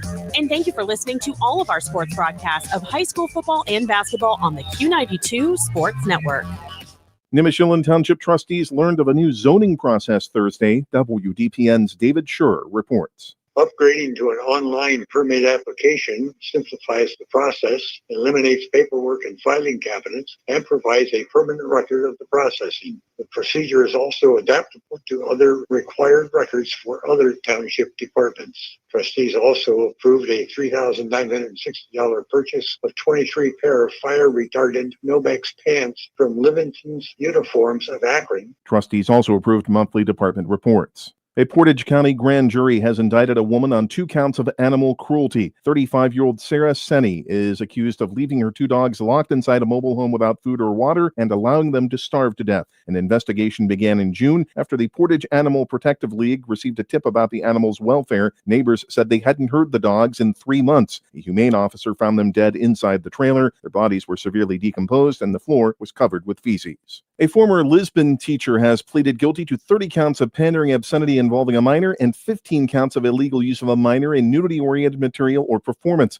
The pleas were entered today in Columbiana County Common Pleas Court by 69-year-old James Watt of Columbiana. He will be sentenced January 9th. Watt possessed obscene material involving children in October 2024. 18 devices were seized from him based on information from a cyber tip, and Watt was indicted in January. He was a STEM teacher at Lisbon David Anderson High School until his retirement last year. Authorities are investigating after a body was found behind a Youngstown home Thursday afternoon. Police responded to an address on Elmira Avenue on the city's south side. The body body was discovered in the backyard by a person who was cleaning the property. It's not clear how long it had been there. The Mahoning County Coroner's Office identified the body as that of George Westhead. He was previously reported missing. The cause of death is unknown. An elderly woman is in critical condition following a house fire in Austintown this morning. Firefighters were called to the 3800 block of Cannon Road around 9:40. The woman, who is disabled, was pulled from the home through a bedroom window. She was taken to a hospital. The house sustained heavy damage. The cause is under investigation by the State Fire Marshal's office. A man accused of robbing a bank in Boardman Thursday is behind bars. Boardman police arrested 48-year-old Terry Gilbert of Hanover Township after responding to the reported holdup at a PNC Bank branch on Market Street. He allegedly demanded money from a teller and fled with $220. Officers found Gilbert in Southern Park Mall a short time later. He was booked at the Mahoning County Jail on a robbery charge. Gilbert was arraigned today in Youngstown Municipal Court on a robbery charge stemming from Tuesday's holdup of a Huntington Bank in Youngstown. He was wanted on multiple warrants, including a federal warrant for a probation violation. We'll return you to the stadium for the second half of tonight's game right after a look at the forecast. For the overnight, mostly clear skies and a low of 46. Saturday, mostly cloudy, a high around 66. For Q92 News, I'm Jeff Mears. What's trending? Here's what you can find online. Q92radiosports.com is the official website of the Q92 Sports Network. It's also your home for all of our high school and University of Mount Union football and basketball games. It's where you can stream games live. Go to our SoundCloud page to relive games from the past. You can check out our upcoming broadcast schedule, get scores from around the area, and find your local sports news. It's all just a click away at Q92radiosports.com. RG Drag, Stark County's premier career center, offers programs that prepares its students at the high school level for careers and continued education beyond high school. Upon completion, RG Drag students have an immediate opportunity to obtain a well-paying job in many exciting career fields. We offer everything from culinary, dental assisting, engineering, sports turf and landscape, welding, and so much more. Contact RG Drag to find a program and career that's the perfect fit for you. RG Drag, where careers begin. High school football exemplifies the true meaning of teamwork. At Friends and Family Credit Union, our team of local friendly professionals offer the same true spirit for our members. With a wide array of products from vehicle loans to personal loans, family secure checking with ID Protect, mortgage, home equity line of credit, and more. For over 60 years, we have the game plan for your financial well-being. Visit any of our 3 convenient locations, online or mobile banking. Now, more than ever, it's time to bring a friend into the family. This is high school football presented by Sarshone Auto Group on Q92 and the Q92 Sports Network. Welcome back to Tom Benson Hall of Fame Stadium in Canton. Clint Scroggs, Brian Beatty, Ryan Bevere. Halftime, McKinley on top of Lake by a score of 17-7. Bulldogs scored first on a 29-yard interception return for score by Lenaz Brown. That was in the first quarter. In the second quarter, Lake responded. They went 4 plays, 59 yards in just under 2 minutes. 39-yard pass from Alex Squire to Chase Fuller. Kick was good, 7-7 our score. McKinley answered with a 65-yard 5-play drive, capped by a 17-yard pass. It went from Trent Hayden to Darius Hill. Kick by Mankowski was good, 14-7. And Thomas Mankowski added a 23-yard field goal to make it 17-7. The Bulldogs scoring 66 yards in 7 plays, 55 of that on 1 run by Kylan West. For the second time, McKinley got inside the 10, but were unable to get the ball into the end zone. This time, at least, they got 3 points out of it. In that first half, 10 first downs for McKinley, 5 for Lake. Bulldogs had 32 total plays for 212 yards. Lake 21 plays, 131 yards. Passing in the first half, Hayden was 12 of 16, 103 yards, 1 TD, 1 interception. He was sacked once. Alex Squire, 3 of 10, 79 yards, 1 TD, 1 interception. On the ground, 109 yards for McKinley, 52 for Lake. Only 2 penalties in the first half, both against the Bulldogs. 2 for 15, and each team with 1 turnover on an interception. Rushing in the first half, Kylan West, 11 for 103, 55 his long. Isaac Brooks, 3 for 2 yards. And on the other side of the ball, Davis Matson, 6 for 20. Alex Squire, 3 for 19. Zach Novak, 2 for 13 for the Lake Blue Streaks. McKinley up 17-7 at halftime. And now it's time for our Beatty Sports Scout Team Players of the Week. And again, both coaches very cooperative and very excited about sharing a player for us this week. And Brian, who do we have? Yeah, for Lake, Dan DeGeorge, nominated sophomore number 66, Teddy Matson. He plays scout team defense and offensive line every day. Always gives a great look and makes our starters better each day. And he has a bright future ahead. So congratulations, Teddy Matson, offensive defensive lineman, giving him a look on both sides of the ball on scout team. For the McKinley Bulldogs, Coach Parnell nominated number 4, Kamir Lucius. Coach Parnell says he gives everything in practice and is totally buying into the program. He gives 100% on scout team at wide receiver and is moving up to where they are trying to get him in offensive packages. So congratulations to both young men. Lucius is a senior too, which is, that's great. Some seniors, they'll pack it in. They're not getting much playing time and they're not going to give you any look on a scout team. But have a senior step up and doing that, that means Coach Parnell, and like he mentioned, buying into the program as a team. So congratulations to both young men. And once again, it's, Beatty Sports Shop and my father and my brother, we love giving this award out. And we've had a lot of compliments about it, like you said, Clint. And last week, just a quick thing, Coach Rohr actually brought all his coaches out and they all clapped and really made a big honor for it. And really, it was a neat little thing. Every week when I get to meet these individuals, they're just so excited and, and proud of getting this award. And I remember you said when we had the Massillon St. Edward game, yes, that the player, I talked to the coach during the week and said, who's your player? I said he's going to get a T-shirt and all that. He wasn't going to travel. No, he wasn't on the travel team. Yeah, sophomore. Those big schools like, Moeller, Eds, and Ignatius, they don't travel everyone. They have so many kids. So this young man got to travel, got to come to Paul Brown Stadium, didn't witness a victory, but, he was there and got to travel, dress, run out on the field, warm up and everything. So that's great. Yeah. So even, the big St. Ed's, appreciate this. So, yeah, that's great. Well, it's senior night here at Camp McKinley. The senior football players were introduced before the game. Next week, the Bulldogs will be at Jackson, and then week 10 is here, but too much going on that day for senior day. So we have the senior football players being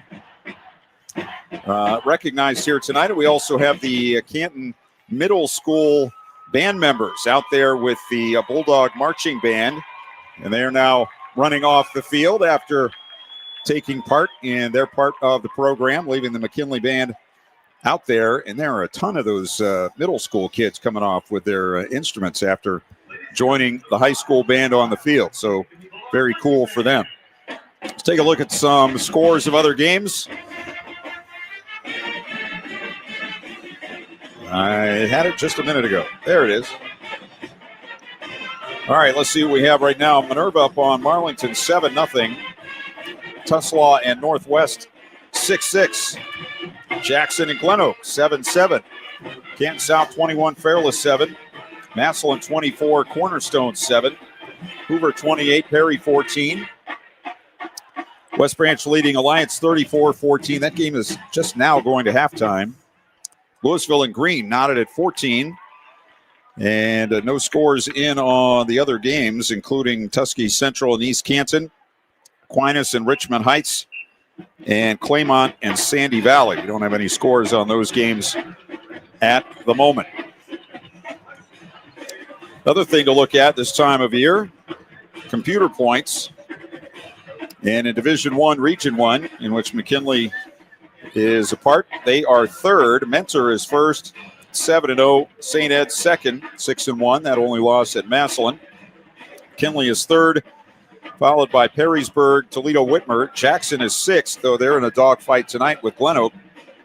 Berea Mid-Park seventh, Strongsville eighth, Brunswick ninth, Cleveland John Marshall 10th, Cleveland Heights 11th, St. Ignatius 12th. You say, well, we only have 12 teams in the playoffs this year from each region, so that will get some of.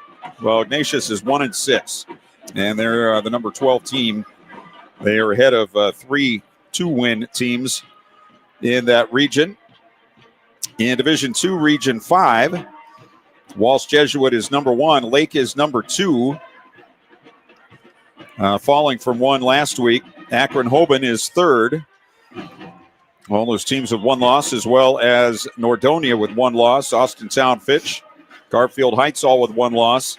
Painesville Riverside is 7th with 2 losses. Hudson is 8th. Willoughby South 9th. 10th is Twinsburg. 11th is Boardman. 12th is Mayfield. And Akron, Garfield, University School, and Euclid are all right in there close for that 12th and final spot. In Division II, Region 7, Big Walnut, team that knocked out Massillon last year, is number 1. Canal Winchester is second. Columbus DeSales third. Ashland fourth. Westerville South is 5th. Worthington Kilbourne is 6th. Louisville 7th at 5-2, just ahead of North Canton Hoover. And both of those teams in tight games tonight. Massillon is 9th at 4-3. Mount Vernon 10th. Whitehall Yearling is 11th. And Taze Valley from Asheville is 12th. Dublin, Scioto, Columbus, Walnut Ridge, and Perry in there close as well. Let's take another timeout. We'll come back and talk a little bit more about it as we get ready for the second half here at Tom Benson Stadium. Our halftime score, McKinley 17, Lake 7. You're listening to high school football presented by the Sarshone Auto Group on Q92. Lilyfield Lane Flowers and Gifts, located at 2830 Cleveland Avenue South, is your go-to florist for every occasion: homecoming, prom, weddings, birthdays, anniversaries, and memorials. Stop in and take a look at our unique gifts and beautiful custom floral arrangements. We deliver in the Stark County area. Give us a call today at 330-754-6998 and mention Q92 to receive a 20% discount. The Q92 Sports Network is your home for the best coverage of high school and Mount Union football and basketball. Be sure you're following us on our social media. Just follow Q92 Sports on Facebook, Instagram, YouTube, X, and Threads. You'll know what games we'll be broadcasting week to week, and we drop photos and videos from all of our high school and Mount Union broadcasts. Be sure to follow Q92 Sports on Facebook, Instagram, YouTube, X, and Threads, and stay connected to the Q92 Sports Network. This is high school football presented by Sarshone Auto Group on Q92 and the Q92 Sports Network. All right, back here at Tom Benson Stadium. Both teams back out on the field getting warmed up for the second half. The captains meeting at midfield: Dietrich Daniels for McKinley and Davis Matson for Lake. The Blue Streaks will get the ball to start the second half as McKinley leads 17-7. So in that first half, Bulldogs got out to a lead. Lake evened it up. McKinley, a couple of scores and missed opportunities again. Dan DeGeorge talked about it from last week, and some really big missed opportunities in the first half for Lake, especially with a couple of passing plays that could have been big plays but weren't. Yeah, I have down here in my notes, I keep on scratching out one big play, 2, 3 for Matson. 3, he would have had over 100 yards receiving, just missing them. Lake feels like the more physical team.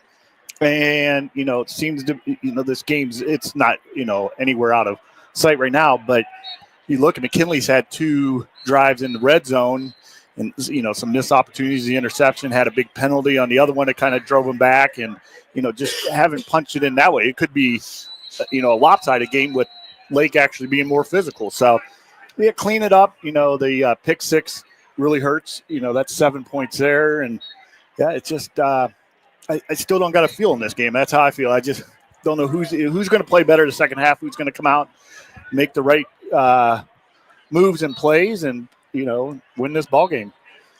Well, we've seen Lake in the past get off to good starts and struggle down the stretch in seasons. They've had really good seasons the last few years. They've made some playoff runs. Got to a regional final, I believe, a couple of years ago. But I don't know that Dan DeGeorge was convinced his team was an undefeated team going into that game last week. That's what the record says, but I don't know that he was convinced that they were as good as the record might have shown. What he wants to see now is his team make the plays that you have to make if you want to be among the top teams in your playoff region or in the state. Yeah, and the first thing is, how good are you in the Federal League? Because that's the stepping stone, their first, objective, win the Federal League. So, I feel like they're just, a big play away here and there, but you got to be able to make those plays if you want to do, win the Federal League for sure and then make an advancement in the playoffs. Lake will get the ball to start the second half.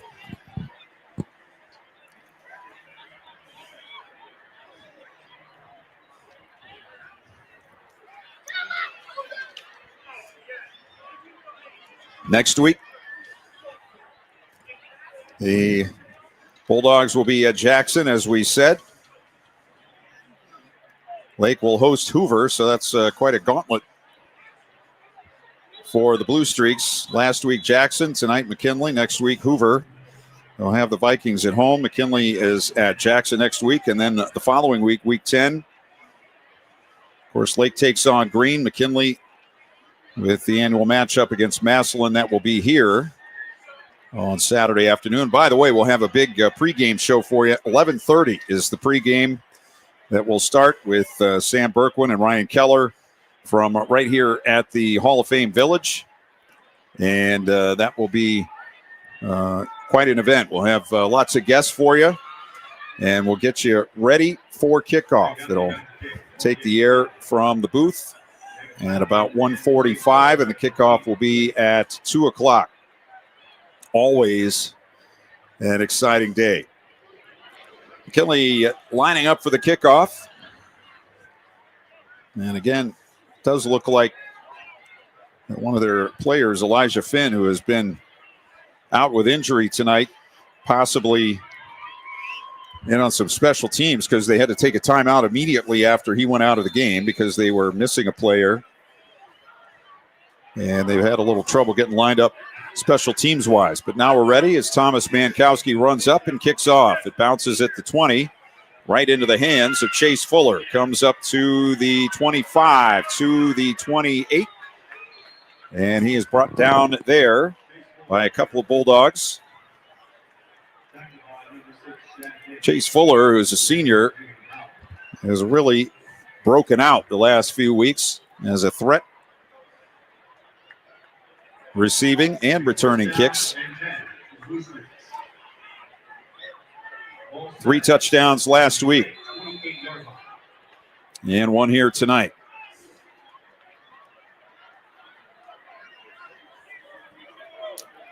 First and 10 for Lake on their 28-yard line, working from our left to our right. Man comes in motion to the near side. Alex Quire hands off up the middle. Davis Matson blasts through the middle. And he gets out across the 30 to about the 33-yard line. Antonio Stevens. Isaac Brooks on the tackle for McKinley. They'll put it on the 34. So that's a 6-yard gain on first down for Lake. Matson in the first half. 5 carries for 20 yards. 6 yards was his longest. He got 6 there. Bobble in the backfield on the snap. Quire runs it ahead, and he's going to get the first down.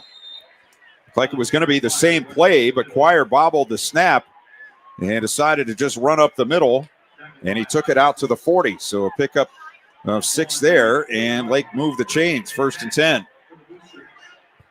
Yeah, that could have been trouble if you'd have dropped it, but yeah, hung on, and they just followed the running back up through the hole and picked up the first down.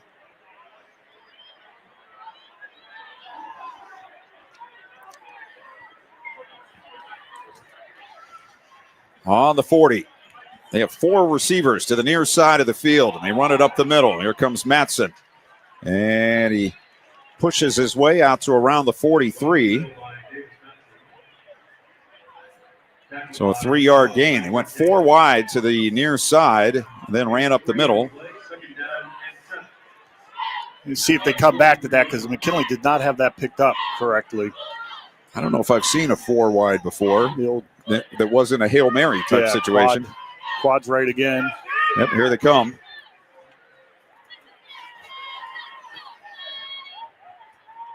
Matson to the right of his quarterback, Quire. And hands it off. Matson up the middle to the 48-yard line. So it'll be 3rd and 2. We are 2 minutes into the third quarter. McKinley up 17-7, and Lake has kept it on the ground here on this possession. Picked up 1 first down. And they're within a couple yards of a second. Talking to Dan DeGeorge this week, saying whenever they need something, whenever they want to get their feet under them, they always revert back to the power running game, which is what they're doing here, even with the 4 wide receivers. 2 each way here. Matson up the middle again, and he's hit. Spun down very near the line to gain, which is the 50. And it will be a first down to put the ball right on the 50-yard line.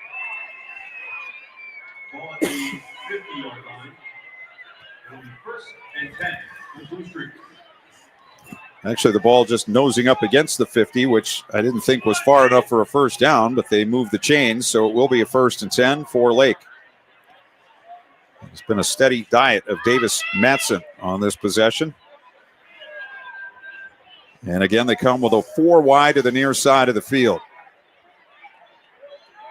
Only 3 defenders on this side. They still haven't picked this up correctly. They're going to run this bubble. They got a double screen team there. And to the 50, and it's Fuller, and he can't get any farther than that. Great play by McKinley's Christopher Crook to come up and make the stop.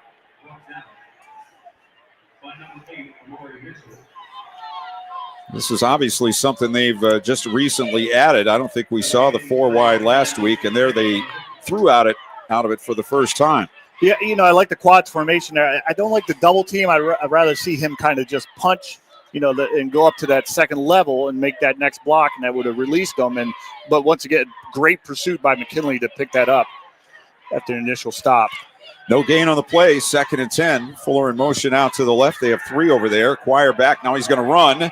Coming to the near side, 50, 45, and out of bounds near the 40-yard line. They're going to put him on the 40, and that will be another first down. So they're getting 10 yards in each series, no more, no less. 8 minutes left in the third quarter. Lake trailing 17-7. They've taken the second half kickoff and driven to the McKinley 40-yard line. Matson on that made, the fake. That was definitely a quarterback draw there and made a nice block on the linebacker to spring quarterback Quire. 3 out to the left now, 1 to the near side right. Matson to the right of Quire in the backfield. Handoff, Matson up the middle, and he pushes his way forward again. He was met by Javier Moore, but kept going for another 3 yards or so. He's down to the 33, so it'll be 2nd and 3 after the 7-yard pickup for Davis Matson. Now he's up to 11 carries and 43 yards.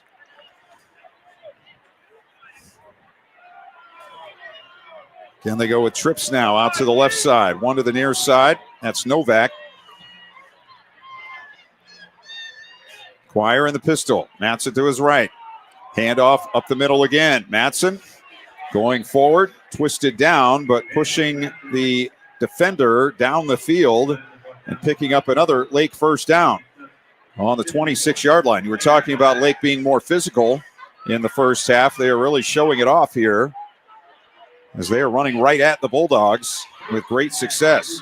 Yeah, nothing fancy at all. They hit 2 hands on the ball and just went straight forward.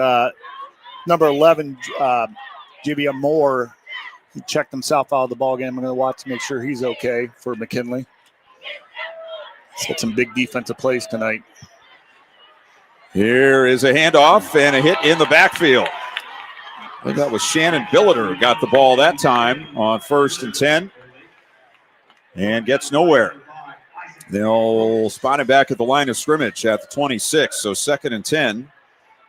Tuslaw and Northwest are going to the fourth quarter, and it's 6-6. Here we have 6.5 to go in the third, and it's 17-7 for McKinley.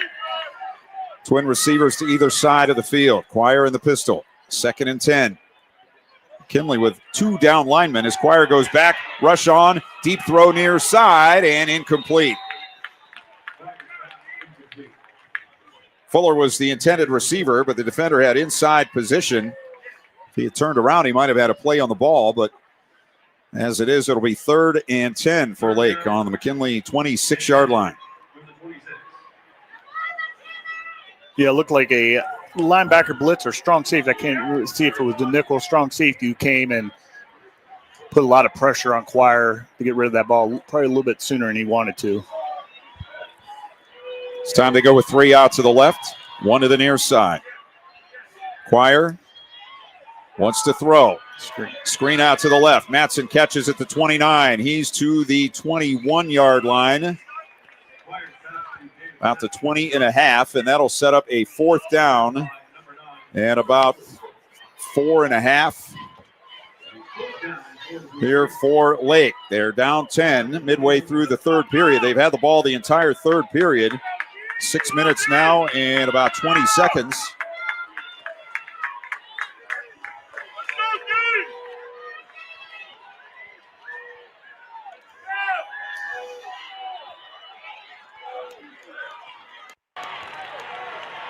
From the 20-yard line, Quire takes the snap, rolling near side, stops, throws back over the middle. It's caught inside the 10, inside the 8-yard line. Gang tackled Novak with a catch, and it'll be 1st and goal as they finally got that one to work back over the middle.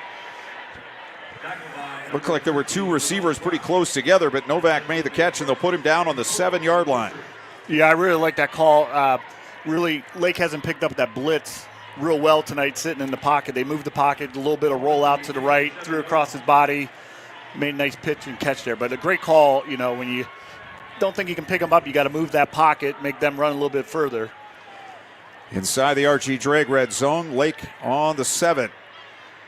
On 1st down, the back gets the ball and dives forward. I think he was losing his footing and just jumped forward. Matson goes to the 6, and that's a 1-yard pickup. We're at 4.5 minutes to go in the third quarter.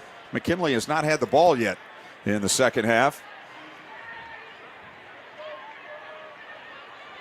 Lake taking the kickoff and driving downfield. From the 6, trips near side, 1 out to the left.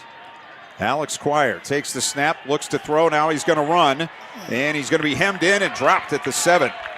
They tried the quarterback draw, and McKinley was ready. The middle man on the defensive line was not blocked well enough, and he was able to get away and force that play back into the pursuit. 3rd and goal.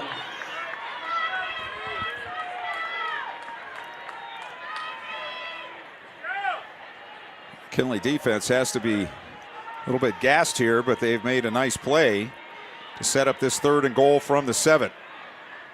Snyder tight to the left, 2 split right, wing right, and Matson to the right of Quire in the pistol.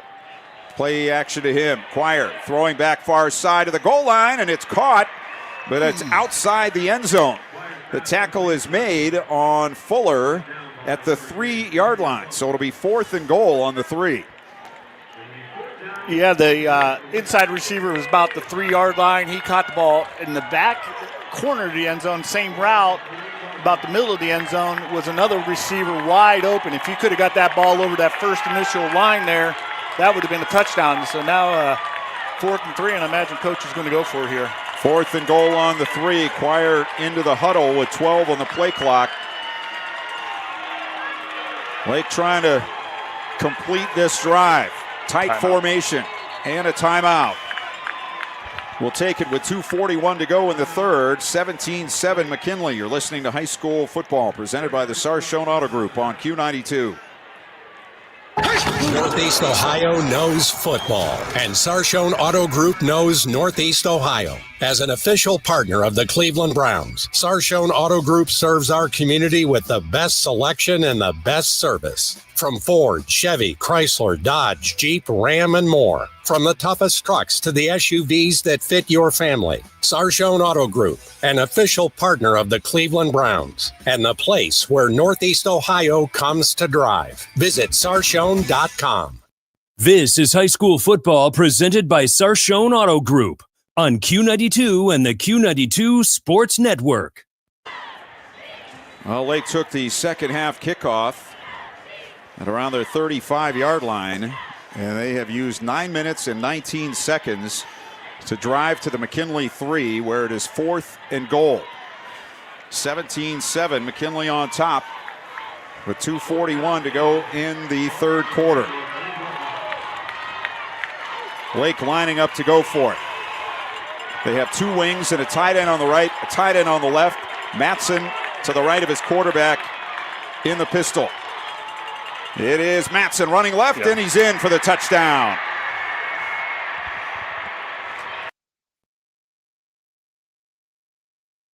Go back and relive all the action with Q92 Sports on SoundCloud. Whether it's high school or University of Mount Union football and basketball, we've got you covered from 2016 through today.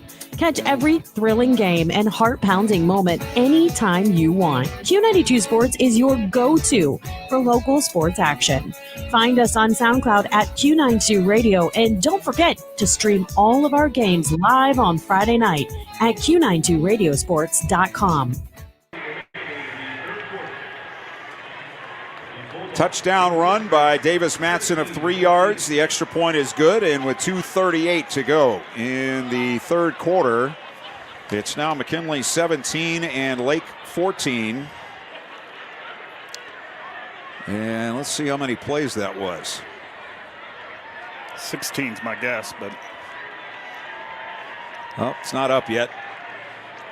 Still trying to catch, still trying to catch up.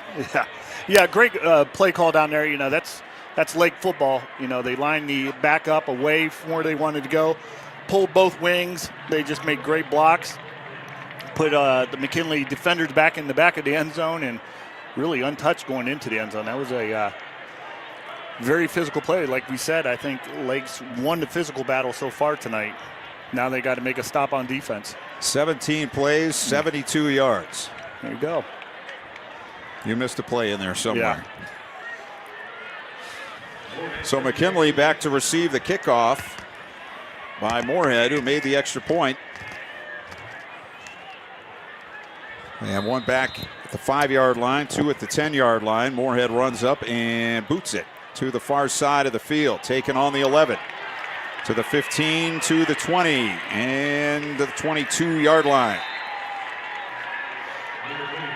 Yeah, I don't think Coach Dan DeGeorge could, draw anything better up at halftime, and that has to really get under the skin of Coach Parnell being a defensive guy. You don't like seeing your defense being on the field that long and not be able to make a stop.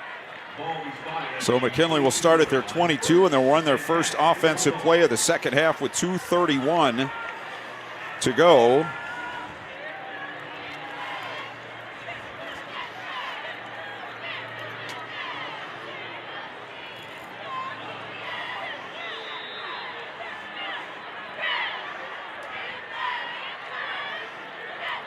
And they'll come out with a receiver to each side and a wing to each side. And the quarterback under center. Goes play action. Throws to the near sideline. It is a rolling attempt and a catch on the 33-yard line. Catch made by Darius Hill at the 33. So a first down for the Bulldogs on their first play of the second half offensively. Northwest 13, Tuslaw 7, early fourth quarter. After 3, Minerva 7, Marlington nothing.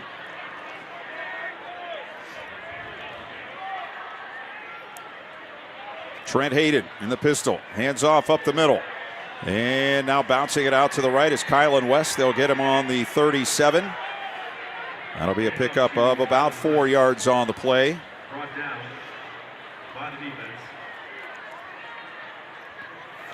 Second down and 6. Ball at the McKinley 32-yard line. 37 yards.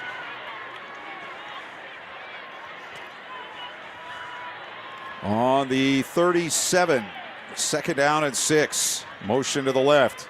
It's a run to the left. West going for the corner, cuts back 40, flag down behind the play, and this one's coming back as West took it into Lake territory.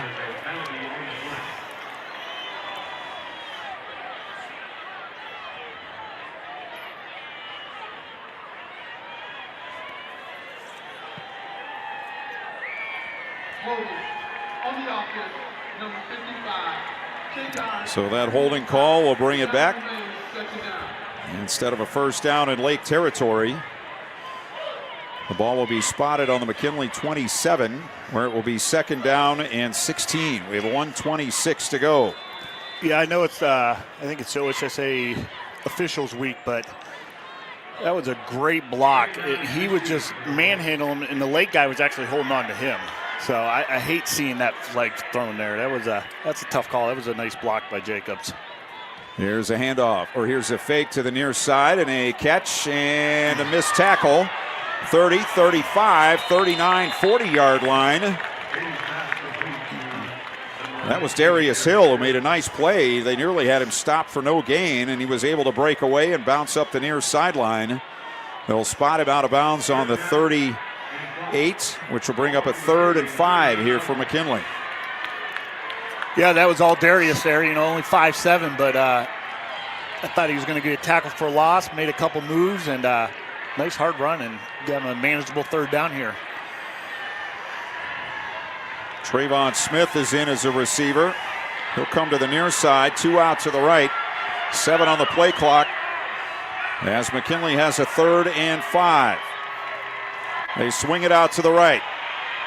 It's a catch by West to the corner, and he gets around the corner. 50, 45, 40, cut back 30, and down on the 24-yard line. And again, individual effort. It was good blocking in front, but West was able to get to the corner and take it upfield in a huge play for the Bulldogs, as that will be the last play of the 3rd quarter. So a rapidly moving 3rd quarter. McKinley gave up a touchdown, but now have it down at the Lake 23 as we get set to go to the 4th. From Tom Benson Stadium, our score, McKinley 17, Lake 14. You're listening to High School Football, presented by the Sarshone Auto Group on Q92. Looking to brighten someone's day? Look no further than Hartville Balloon Shop. We're locally owned right here in Hartville. Let us design custom displays for your birthdays to baby showers. And yes, to those high school seniors, even graduations. We've got balloons for every occasion. Delivery all across Stark County and beyond, bringing the celebration to your door. Visit HartvilleBalloonShop.com or call 330-705-6799 today. Hartville Balloon Shop, making your event stand out. This is high school football presented by Sarshone Auto Group on Q92 and the Q92 Sports Network.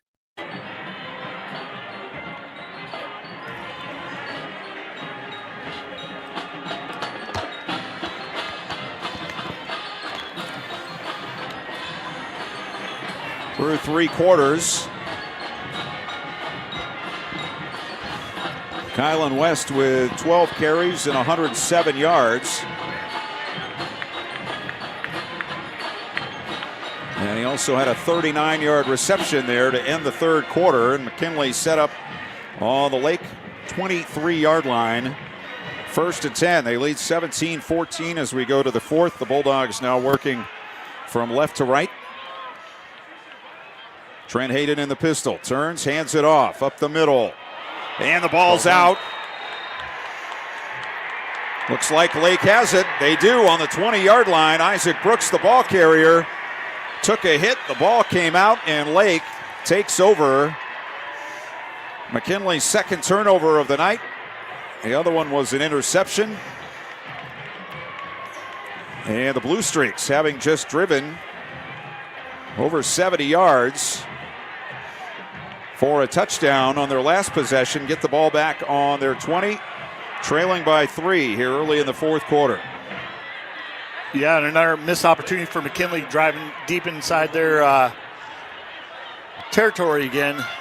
Looked like he may have went the wrong way, Bruce, on that, because the fullback went to the right, and he turned around and asked where was he. Here's a big run to the left side by Matson, and he's going to pick up a first down. As Lake is now leaning on the Bulldogs and picking up big yardage. Out to the 34-yard line goes Davis Matson.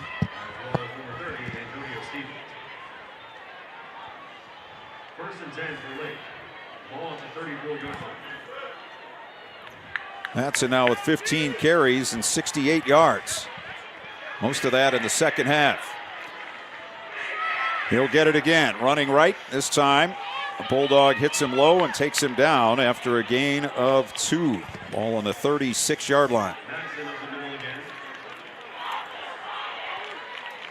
2-yard gain makes it 3 down and 8 from the 36-yard line.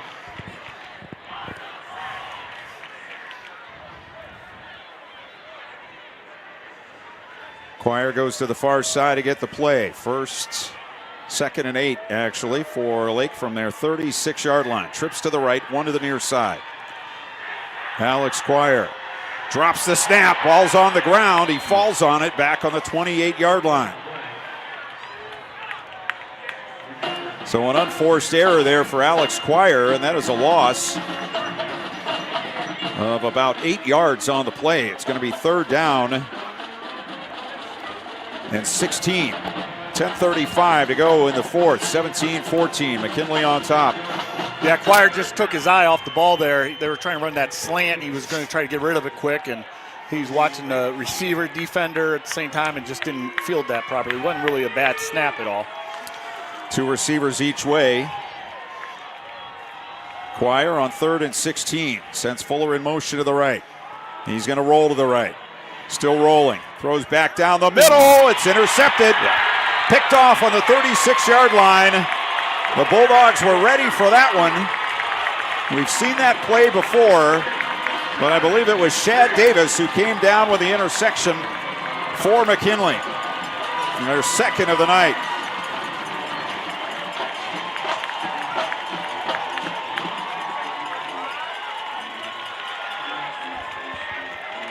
So McKinley back in business on the Lake 37 with 10:04 to go. What do they say? You go to the well too many times? I think that's what the well, that's just phrase good. Is. Yeah, it's just, and that's a great play by the free safety. He's watching that and he read that all the way. He kind of baited him, and he knew where the ball was going. He just baited him, and then as soon as he threw it, the ball wasn't, up in the air, and he made a great break on it, and great play.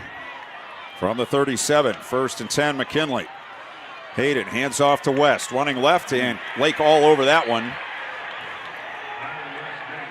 I think everybody in the building had a feeling that was going to be a run, and it's a loss of 2 on the play, back to the 39, 2nd and 12. Yeah, McKinley had the blockers out there. They just didn't block. Lake just exploded right on them. I've been saying a few times tonight, low man wins, and definitely great pursuit, great angle by the Lake defenders. 2nd and 12.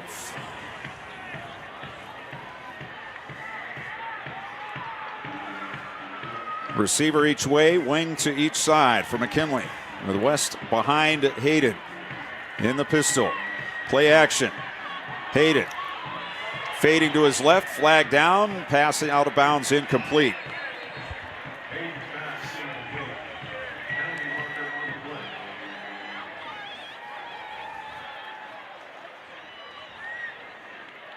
They're talking to Dan DeGeorge, so apparently the penalty is against the Bulldogs. If they refuse it, it would be 3rd and 12.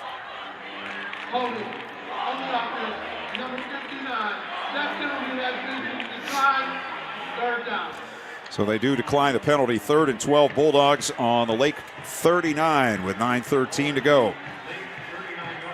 Bulldogs on top, 17-14. They've had the ball inside the 25 3 times tonight and gotten a total of 3 points out of it. Their scores were on a 17-yard pass and an interception return. They've had some big chunk plays, but have struggled inside the red zone. 2 receivers near side, one out to the left, wing left, and McKinley will take a timeout. 9:13 to go. It's a Friends and Family Credit Union timeout. We'll take the break. McKinley up by 3. You're listening to High School Football, presented by the Sarshone Auto Group on Q92.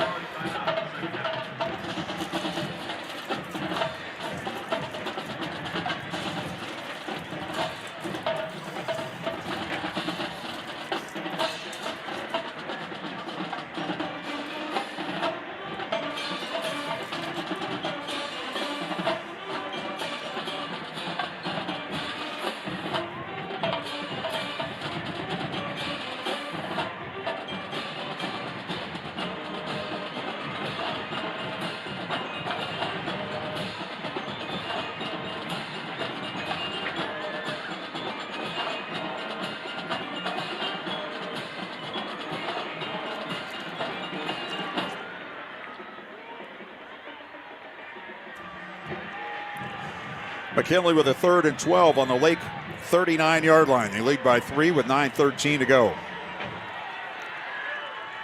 Hayden in the pistol. Back behind him. Man in motion to the left. Play action. Throw near side. It's caught. Bubble screen. 35, 30, and down to the 26-yard line goes Derek Gordon, and that will be a first down. They picked up 13 on the 4th and 12.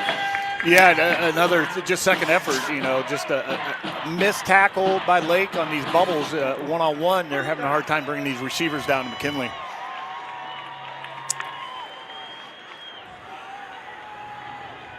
Gordon will go out to the left with Hill.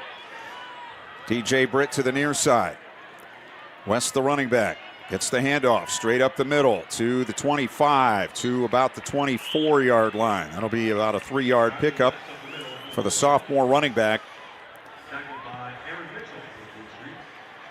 8:40 clock running. McKinley will have a second down.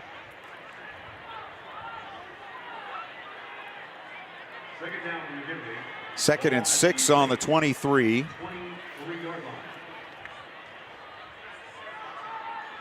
Same formation. They have Legacy Lee, the H-back, lined up behind the left tackle. This time, West is to the right of his quarterback in the pistol. Gets the handoff up the middle. Pushing forward inside the 20. Going to spot him right on the 20-yard line. So that'll bring up a 3rd down and 3 here for the Bulldogs as McKinley reaches the R.G. Drake red zone with 8 minutes to go. They lead 17-14. It was 17-7 at halftime.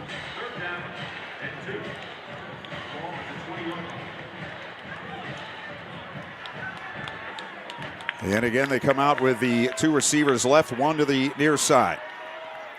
West to the right of his quarterback. Lee lined up as the H-back to the left. Hayden waiting for the snap. It's high one, pulls it down, and a run ahead by West. He's going to be close, but I think he's going to be a little bit short. I think they're going to put him on the 18, which will leave him a yard short of the first down. So the Bulldogs with a 4th down and a yard.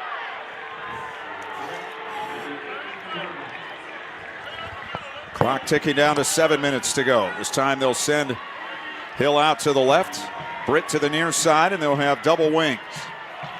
West to the left of his quarterback, Hayden. Snap back. West runs, has the first down as he stretches to the 16-yard line. Went down in the arms of Kyle Hemmer, but it will be a 1st and 10 for the Bulldogs on the 16. And once again, in scoring position, they've only converted for 1 touchdown in this situation. They had a field goal, and they also threw an interception. And they were inside the red zone in the first quarter. Hayden passing the play along to his teammates as they break the huddle. 13 on the play clock. Hill out wide left. Britt and Gordon switching sides. Now they're ready. Hayden takes the snap, rolls to his left, looking far side. Man wide open, caught at the 12, to the 10, to the 5. It's Hill, and he's out of bounds on the 2-yard line. It'll be 1st and goal, Bulldogs on the 2. Looked like nobody picked up Hill on the far side of the field.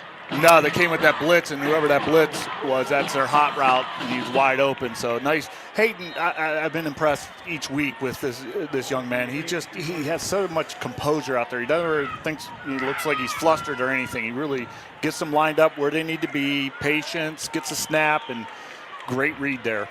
Halfway through this fourth quarter, McKinley with a 1st and goal on the 2. They lead by 3. Wing to each side, 1 receiver each way. Hayden hands off, and a run up the middle to the 1-yard line. West again with the carry.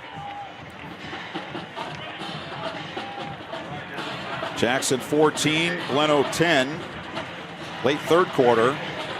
Minerva still leading Marlington 7-0 with 5 minutes to go. Hoover up on Perry 35-14 after 3. Green 20, Louisville 14. From the 1, 2nd and goal for McKinley. Hayden waiting the snap. Long count. Handoff up the middle. West, and he pulls his way close, but he's not in. He's going to be just short. But the clock continues to run. I'm sure the Bulldogs wouldn't mind taking another minute or so off the clock here if they can get a touchdown. So it'll be 3rd and goal, about a half-yard away from the goal line. Yeah, this linesman on this side needs to close in a little bit faster. He doesn't need to stay the whole way out there. That was close. I don't know if he could have got an eye on that or not, but there's no reason to be out of bounds on little things like that. From inside the 1, they'll snap it back to the 6 in the pistol. Handoff up the middle, West. Touchdown, Bulldogs.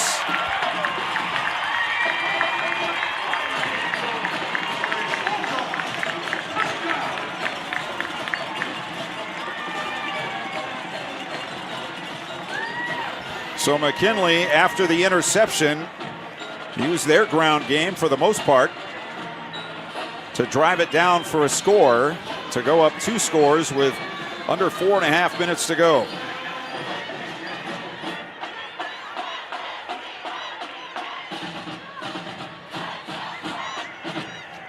Mankowski for the extra point. Snap down. Ball on the way, up and through. Timeout on the field. 4:23 to go in the fourth quarter. McKinley 24, Lake 14. You're listening to High School Football, presented by the Sarshone Auto Group on Q92. Dreaming of your next getaway? Lisa's Dream Getaways Travel Agency is a locally women-owned travel agency helping you see the world. Lisa books any and all types of travel, honeymoons, all-inclusive, cruises, Disney, along with bachelor and bachelorette trips and destination weddings with low deposit, and you set your monthly payments. Mention Q92 to get $50 on board cruise, credit, cabin, or $150 off your non-canceled vacation or honeymoon. Call 330-428-0610. Lisa's Dream Getaways Travel Agency. If you don't go, you won't know. This is high school football presented by Sarshone Auto Group on Q92 and the Q92 Sports Network.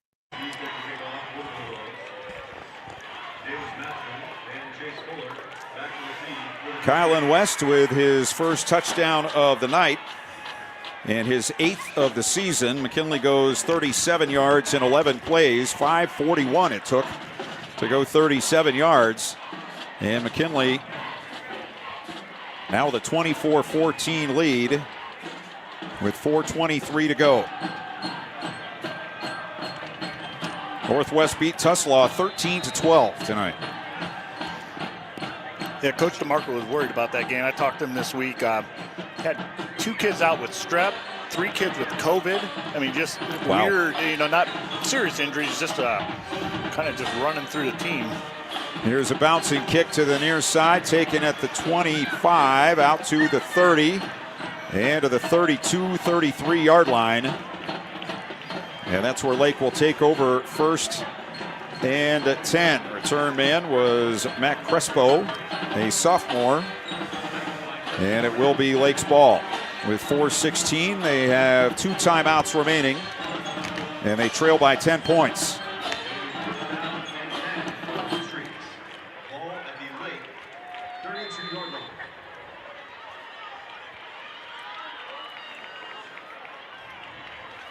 They'll send Novak and Billiter out to the right, 2 to the near side. And in motion out to the right. And back to throw. Quire steps up, throws down the middle. It's caught out across the 50 and down with a flag down on the McKinley 48-yard line. The catch made by Novak. And the flag from the near side of the field. Going to get a block in the back.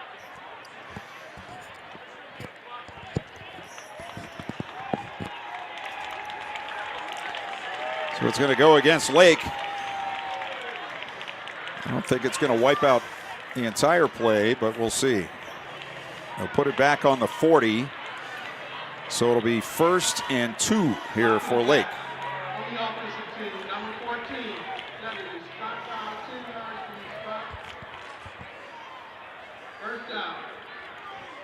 First and 2 here for Lake from their 40. So they picked up 8 on the play. They lost out on about 12 more yards because of the penalty. They'll come with 3 out to the right, 1 to the near side. Quire straight back to throw. Kinley rushes 4. Pressure. Throw down the middle. It is incomplete. Like it was intended for Cole Landerman. And just led him a little bit too much across the field. Yeah, that was Quire's probably 3rd look there. Good coverage by the McKinley DBs. Just nothing there. Hoover up now on Perry, 35-21 with 9:15 to go. Vikings getting ready for Lake next week. McKinley will have Jackson next week. 3rd down, handoff up the middle. Matson will pick up the first down, it looks like, to the 44. Clock will stop on the first down, but Lake has used almost a minute to go about 12 yards. They have 2 timeouts left, 3:38, clock running. McKinley leads 24-14.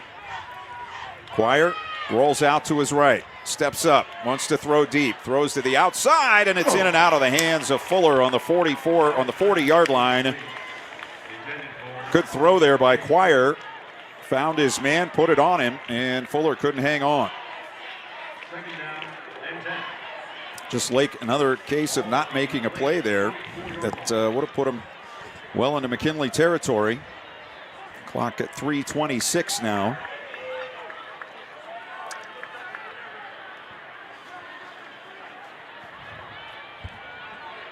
They'll bring 2 to the near side, 2 out to the right. Quire takes the snap, straight back. He is rushed, and he throws it over the middle, incomplete. He was going down, and he got the ball out into the middle of the field. Quinn Snyder was reasonably close to the ball when it hit the turf. So Quire avoids the sack, but now it's 3rd down and 10. And Lake right back to the line of scrimmage. But they will look to the far side for the play to come in, which it has not.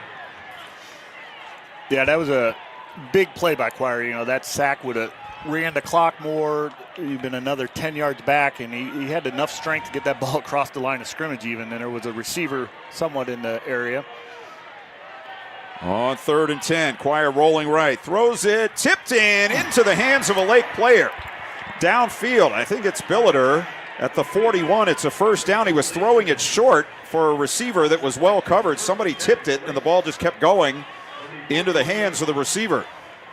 So they pick up the first down at the McKinley 41, 3:05, clock running. Trips near side, 1 out to the right. Quire, quarterback draw to the 40, to the 38. Only a couple, maybe 3 yards on the play, and the clock continues to run. I don't know if you have time for that. Yeah, and he looks like he might be shaking up a little bit. Yeah, Quire limping a little on the right leg. 2 receivers each way here on 2nd and 7. Quire back, rush on, throw near side, caught by Snyder inside the 30. Finally dragged down on the 28, and that's another first down. 10 yards on that play. Yeah, he couldn't step into the ball. He's little gimp out there right now. Yeah, the right leg, maybe the ankle on that running play. Here's a lob throw to the near side, and it's incomplete. The receiver cut to the inside, and the pass went for the corner. And Demare McClellan was in full sprint trying to get to the ball before it came down on the near side of the field. But it's incomplete, and it will be 2nd and 10. Clock stops, 2:16 to go. McKinley up by 10.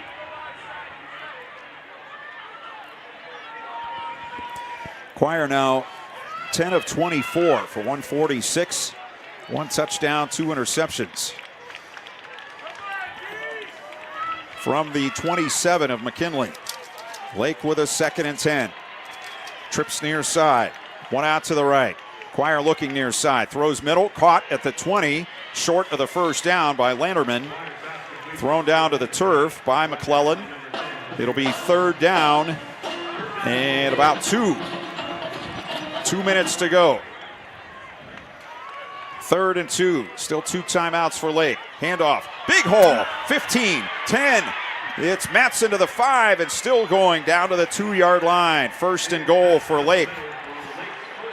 And they want to get their heavy package in there on offense. Blue Streaks in the RG Drake red zone. Down by 10. They'll line up here quickly from the 2. Tight end and 2 wings to the left. Handoff to Matson running left, and he's in for the touchdown.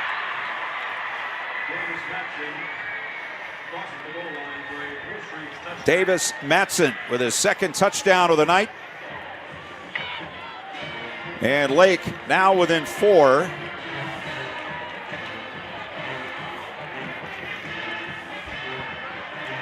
And they will kick here for the 1 point with 1:33 to go.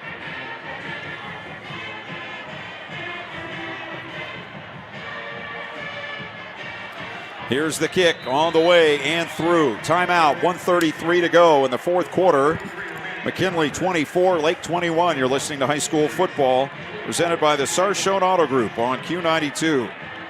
Start your day right at Judy's Family Restaurant, your new favorite spot for home-style breakfast and friendly faces. We're locally owned and operated with a team that brings you years of experience to every plate. Whether you're craving fluffy pancakes, sizzling bacon, or a hot cup of coffee, we've got you covered. Come taste the difference at Judy's Family Restaurant. Call 234-360-3096 and follow us on Facebook for daily specials and updates.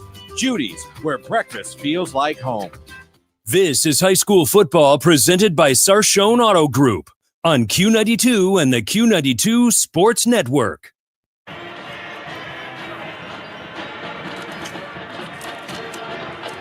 Lake matches McKinley's scoring drive with one of their own. 12 plays, 68 yards. It took 2 minutes and 50 seconds. Davis Matson with his 2nd 3-yard touchdown run of the night, his 8th of the season. The kick by Moorhead was good, and it's 24-21 McKinley with 1:33 to go. Lake with 2 timeouts. You got to be expecting an onside kick here, and McKinley with 10 of their 11 between their own 40 and the 50-yard line. Moorhead lined up to kick it to the near side of the field. Here's the kick, and it is fallen on by a McKinley player on the 48-yard line. I think that was DJ Britt, who had it bounce off him and then fell on it. Some pushing and shoving after the fact, and some flags on the play.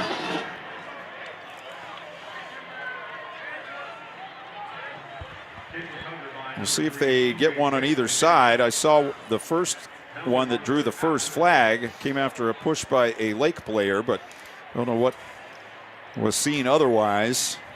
So we have 1:32. McKinley will be on their 47-yard line with a 1st and 10 pending the penalty. Lake still with 2 timeouts left. McKinley likewise.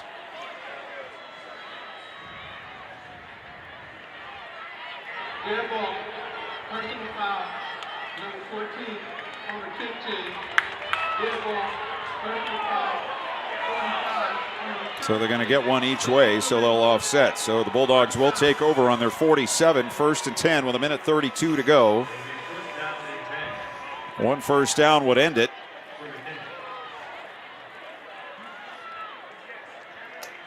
I was up here pointing. I tell you what, that could have got a little bit out of control, but impressed once again by Trent Hayden. He got those kids off the field. He's the leader. He's a captain. Told them to get back to their sideline. Let's stop this messing around. Let's win this football game. And once again, a great leader. Hayden in the pistol. West behind him. Wing left, 3 receivers. West up the middle, hit behind the line, and he goes down. Back on his 44-yard line, and Lake takes their second timeout with 1:27. Tell you what, I'm impressed. West hung on to the ball there. He was met about the time he got the ball, so that was just hold on to the football there was a great play by him. I think that was Zach Kutsera again, junior D lineman, 6 feet, 225. He's been in the McKinley backfield a few times tonight. So the Bulldogs lose 3 on that play. It'll be 2nd and 13. They put it in the air last week, trying to run out the clock against Hoover, and got it intercepted. Nearly cost them. It did not eventually cost them, or ultimately cost them. Would they dare do that again this week? Lake with 1 timeout, 1:27 to go. McKinley up 3, and they'll have it 2nd and 13 on their own 44. Hayden, this time with a wing each way, receiver each way. Turns, gives it off to West, running left, cuts back to the middle, across the 50, and down to the Lake 49. So he picks up about 7 on that play, and Lake takes their final timeout. McKinley will have a 3rd down and about 6 on the Lake 49 after this Friends and Family Credit Union timeout. 1:22 to go. Yeah, I like that play by McKinley. They kind of stretched it out a little bit instead of just running right up the gut. They're not probably going to win that battle up front, in between the tackles. So they just kind of ran a stretch play, and it opened up and give that back a little bit of room to make a move.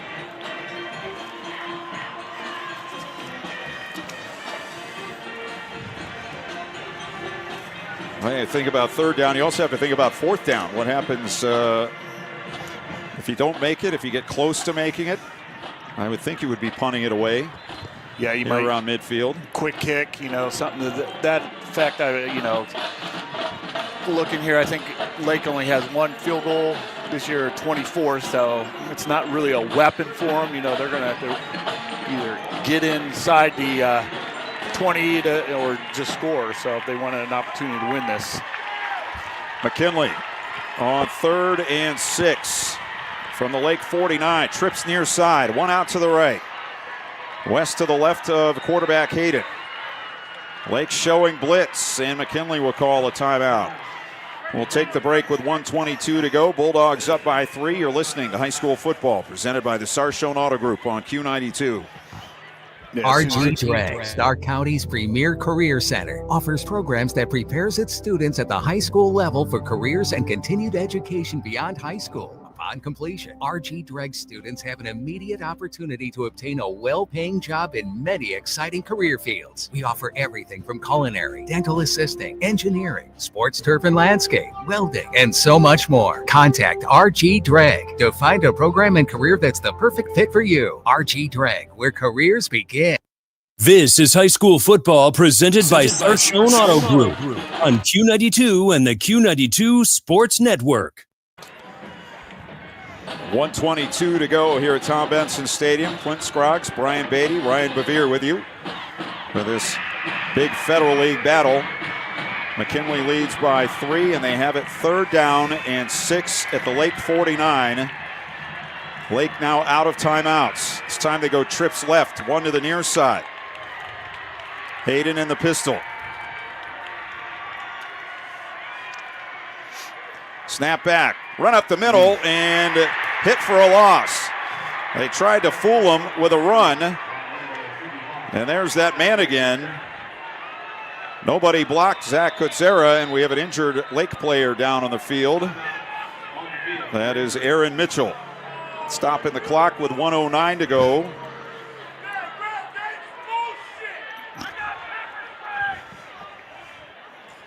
Mitchell down at the 47-yard line of McKinley. And so with 1:09, the clock is stopped. So McKinley fans, I believe, thinking the injury was preordained to stop the clock here. Yeah, it really doesn't help you. If anything, maybe it cost Lake a few seconds because the official didn't get the ball spotted. He was worried about, the safety of the player and blowing the ball dead that way. So really, they'll still put the ball in play. The play clock will start. So there's 1:09 to go as the clock stops. Lake without a timeout. McKinley now certainly would punt on a 4th and 9 on their own 47. Mitchell on his feet. He's a junior. And an important defensive player for the Blue Streaks. Yeah, he's made some great plays tonight. Once again, I would have stretched it outside a little bit. They've had no success up the middle. I saw Kutsera was lined up right over the center, right on the nose. And as soon as the ball was snapped, kind of angled to his left and nobody touched him. No. And McKinley's punt team is out there. Mankowski to punt. They can run it down here to about 30 seconds before they snap the ball. The clock has started. So again, you don't get an advantage there from that injured player. McKinley with one timeout left. They could just wait here till the play clock runs down to 1 and call their last timeout. And there'll be about 28, 29 seconds.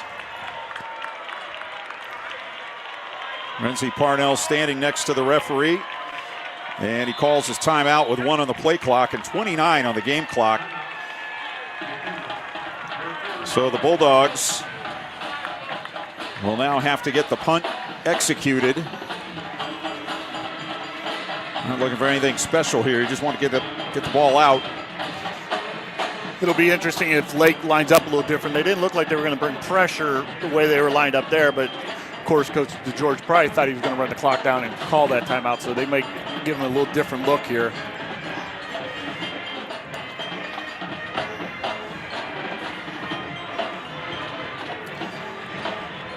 McKinley 24, Lake 21, 29 seconds to go. Bulldogs in a punting situation from their own 48.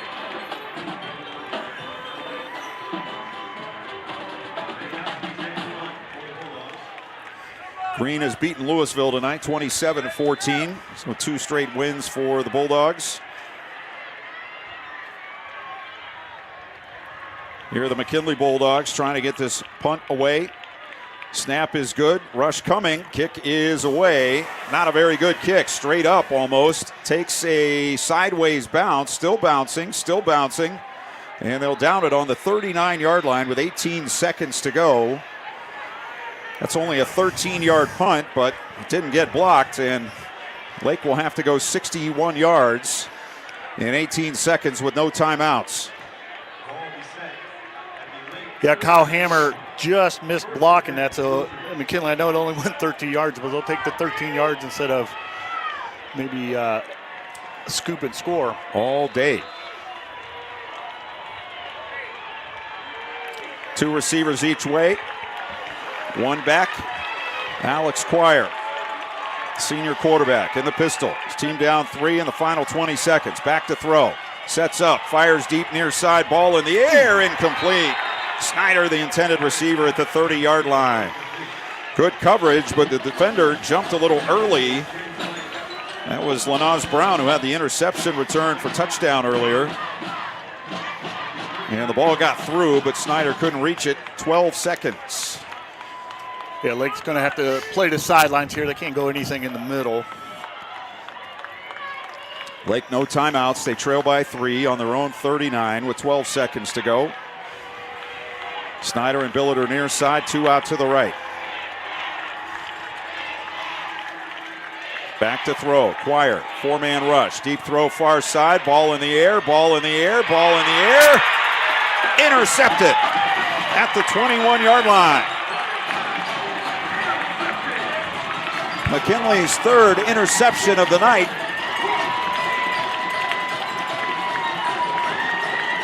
We'll put the capper on this one. It was Crook with his second interception of the evening. The last one set up the last McKinley touchdown. This one has likely put the game away with 4 seconds to go. McKinley will have it on their 22-yard line and just have to take a knee to get out of here with a victory.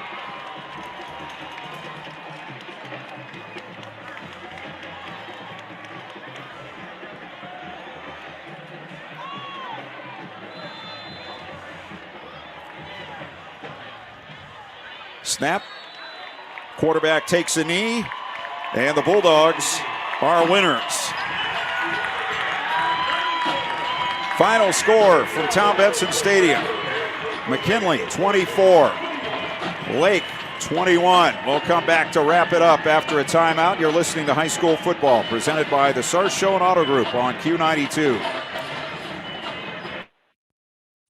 Northeast Ohio knows football, and Sarshone Auto Group knows Northeast Ohio. As an official partner of the Cleveland Browns, Sarshone Auto Group serves our community with the best selection and the best service. From Ford, Chevy, Chrysler, Dodge, Jeep, Ram, and more. From the toughest trucks to the SUVs that fit your family. Sarshone Auto Group, an official partner of the Cleveland Browns, and the place where Northeast Ohio comes to drive. Visit sarshone.com. The Q92 Sports Network is your home for the best coverage of high school and Mount Union football and basketball. Be sure you're following us on our social media. Just follow Q92 Sports on Facebook, Instagram, YouTube, X, and Threads. You'll know what games we'll be broadcasting week to week, and we drop photos and videos from all of our high school and Mount Union broadcasts. Be sure to follow Q92 Sports on Facebook, Instagram, YouTube, X, and Threads, and stay connected to the Q92 Sports Network. This is high school football presented by Sarshone Auto Group on Q92 and the Q92 Sports Network. Oh, another really good game here this week. We had a great game last week. And another one here tonight as Canton McKinley holds on to beat Lake by a score of 24-21. See if we can get some final stats here. Lake had 17 first downs to McKinley's 16. Bulldogs 5 of 11 on third down. Lake 5 of 12. McKinley 1 of 1 on fourth down. Lake 2 of 3. 56 plays to 52 for Lake. Total yards 315 to 289 for McKinley. McKinley 17 of 22 passing for 191. 1 touchdown, 1 pick. Lake 154 passing on 11 of 26. 1 touchdown, 3 interceptions. Lake rushed for 135 yards, 124 for McKinley. We had only 4 penalties in the game, 3 against the Bulldogs, 1 against Lake. And 3 turnovers and interceptions for Lake. McKinley had 1 fumble and 1 interception. Individually, Trent Hayden, 17 of 22 for 191. 1 touchdown, 1 pick. 116 yards on 23 carries for Kylan West. 1 touchdown for Lake. Alex Squire, 11 of 26, 154. 1 touchdown, 3 interceptions.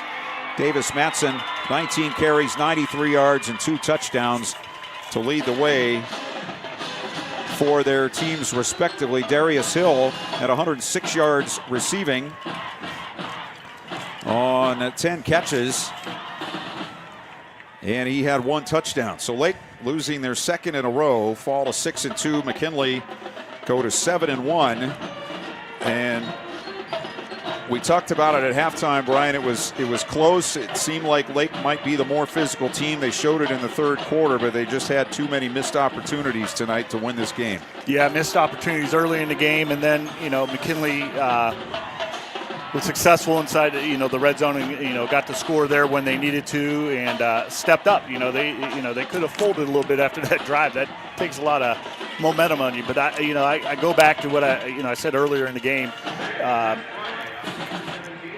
Trent Hayden, I'm very impressed with that young man. He just has the composure, and I think he, just knew what he had to do, kept everyone under control, and got the job done again tonight. That was a big win. I think that secures at least a tie for McKinley for the Federal League. And Lake, back-to-back weeks, play tough, and Coach Georgia doesn't want to hear that. He wants the wins, but they still have games left, and looking forward to the playoffs.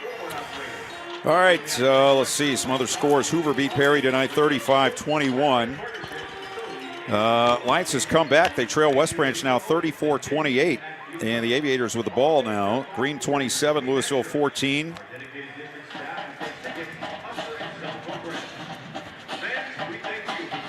And what else do we have? Jackson up on Glen Oak 21-10. Kent South 31. Fairless 14. These are finals. Northwest 13, Tuslaw 12. Massillon 45, Cornerstone 20, Claymont 43, Sandy Valley 3. So that's what we have as of now. And on the scoreboard here at Tom Benson Stadium, McKinley 24 and Lake 21. So thanks to everybody back at the studios. Thanks to Ryan Bevere down on the field, and he'll be posting those photos and videos, getting ready to interview Renzi Parnell right now. I can see him down on the field getting ready to do that. So check all that out on Facebook and X and on everywhere, Instagram, that you can find Q92 Sports. Thanks to my partner Brian Beatty. Thanks to you for listening. I'm Clint Scroggs. Again, our final tonight from Tom Benson Stadium, McKinley 24, Lake 21. You've been listening to High School Football presented by the Sarshone Auto Group on Q92.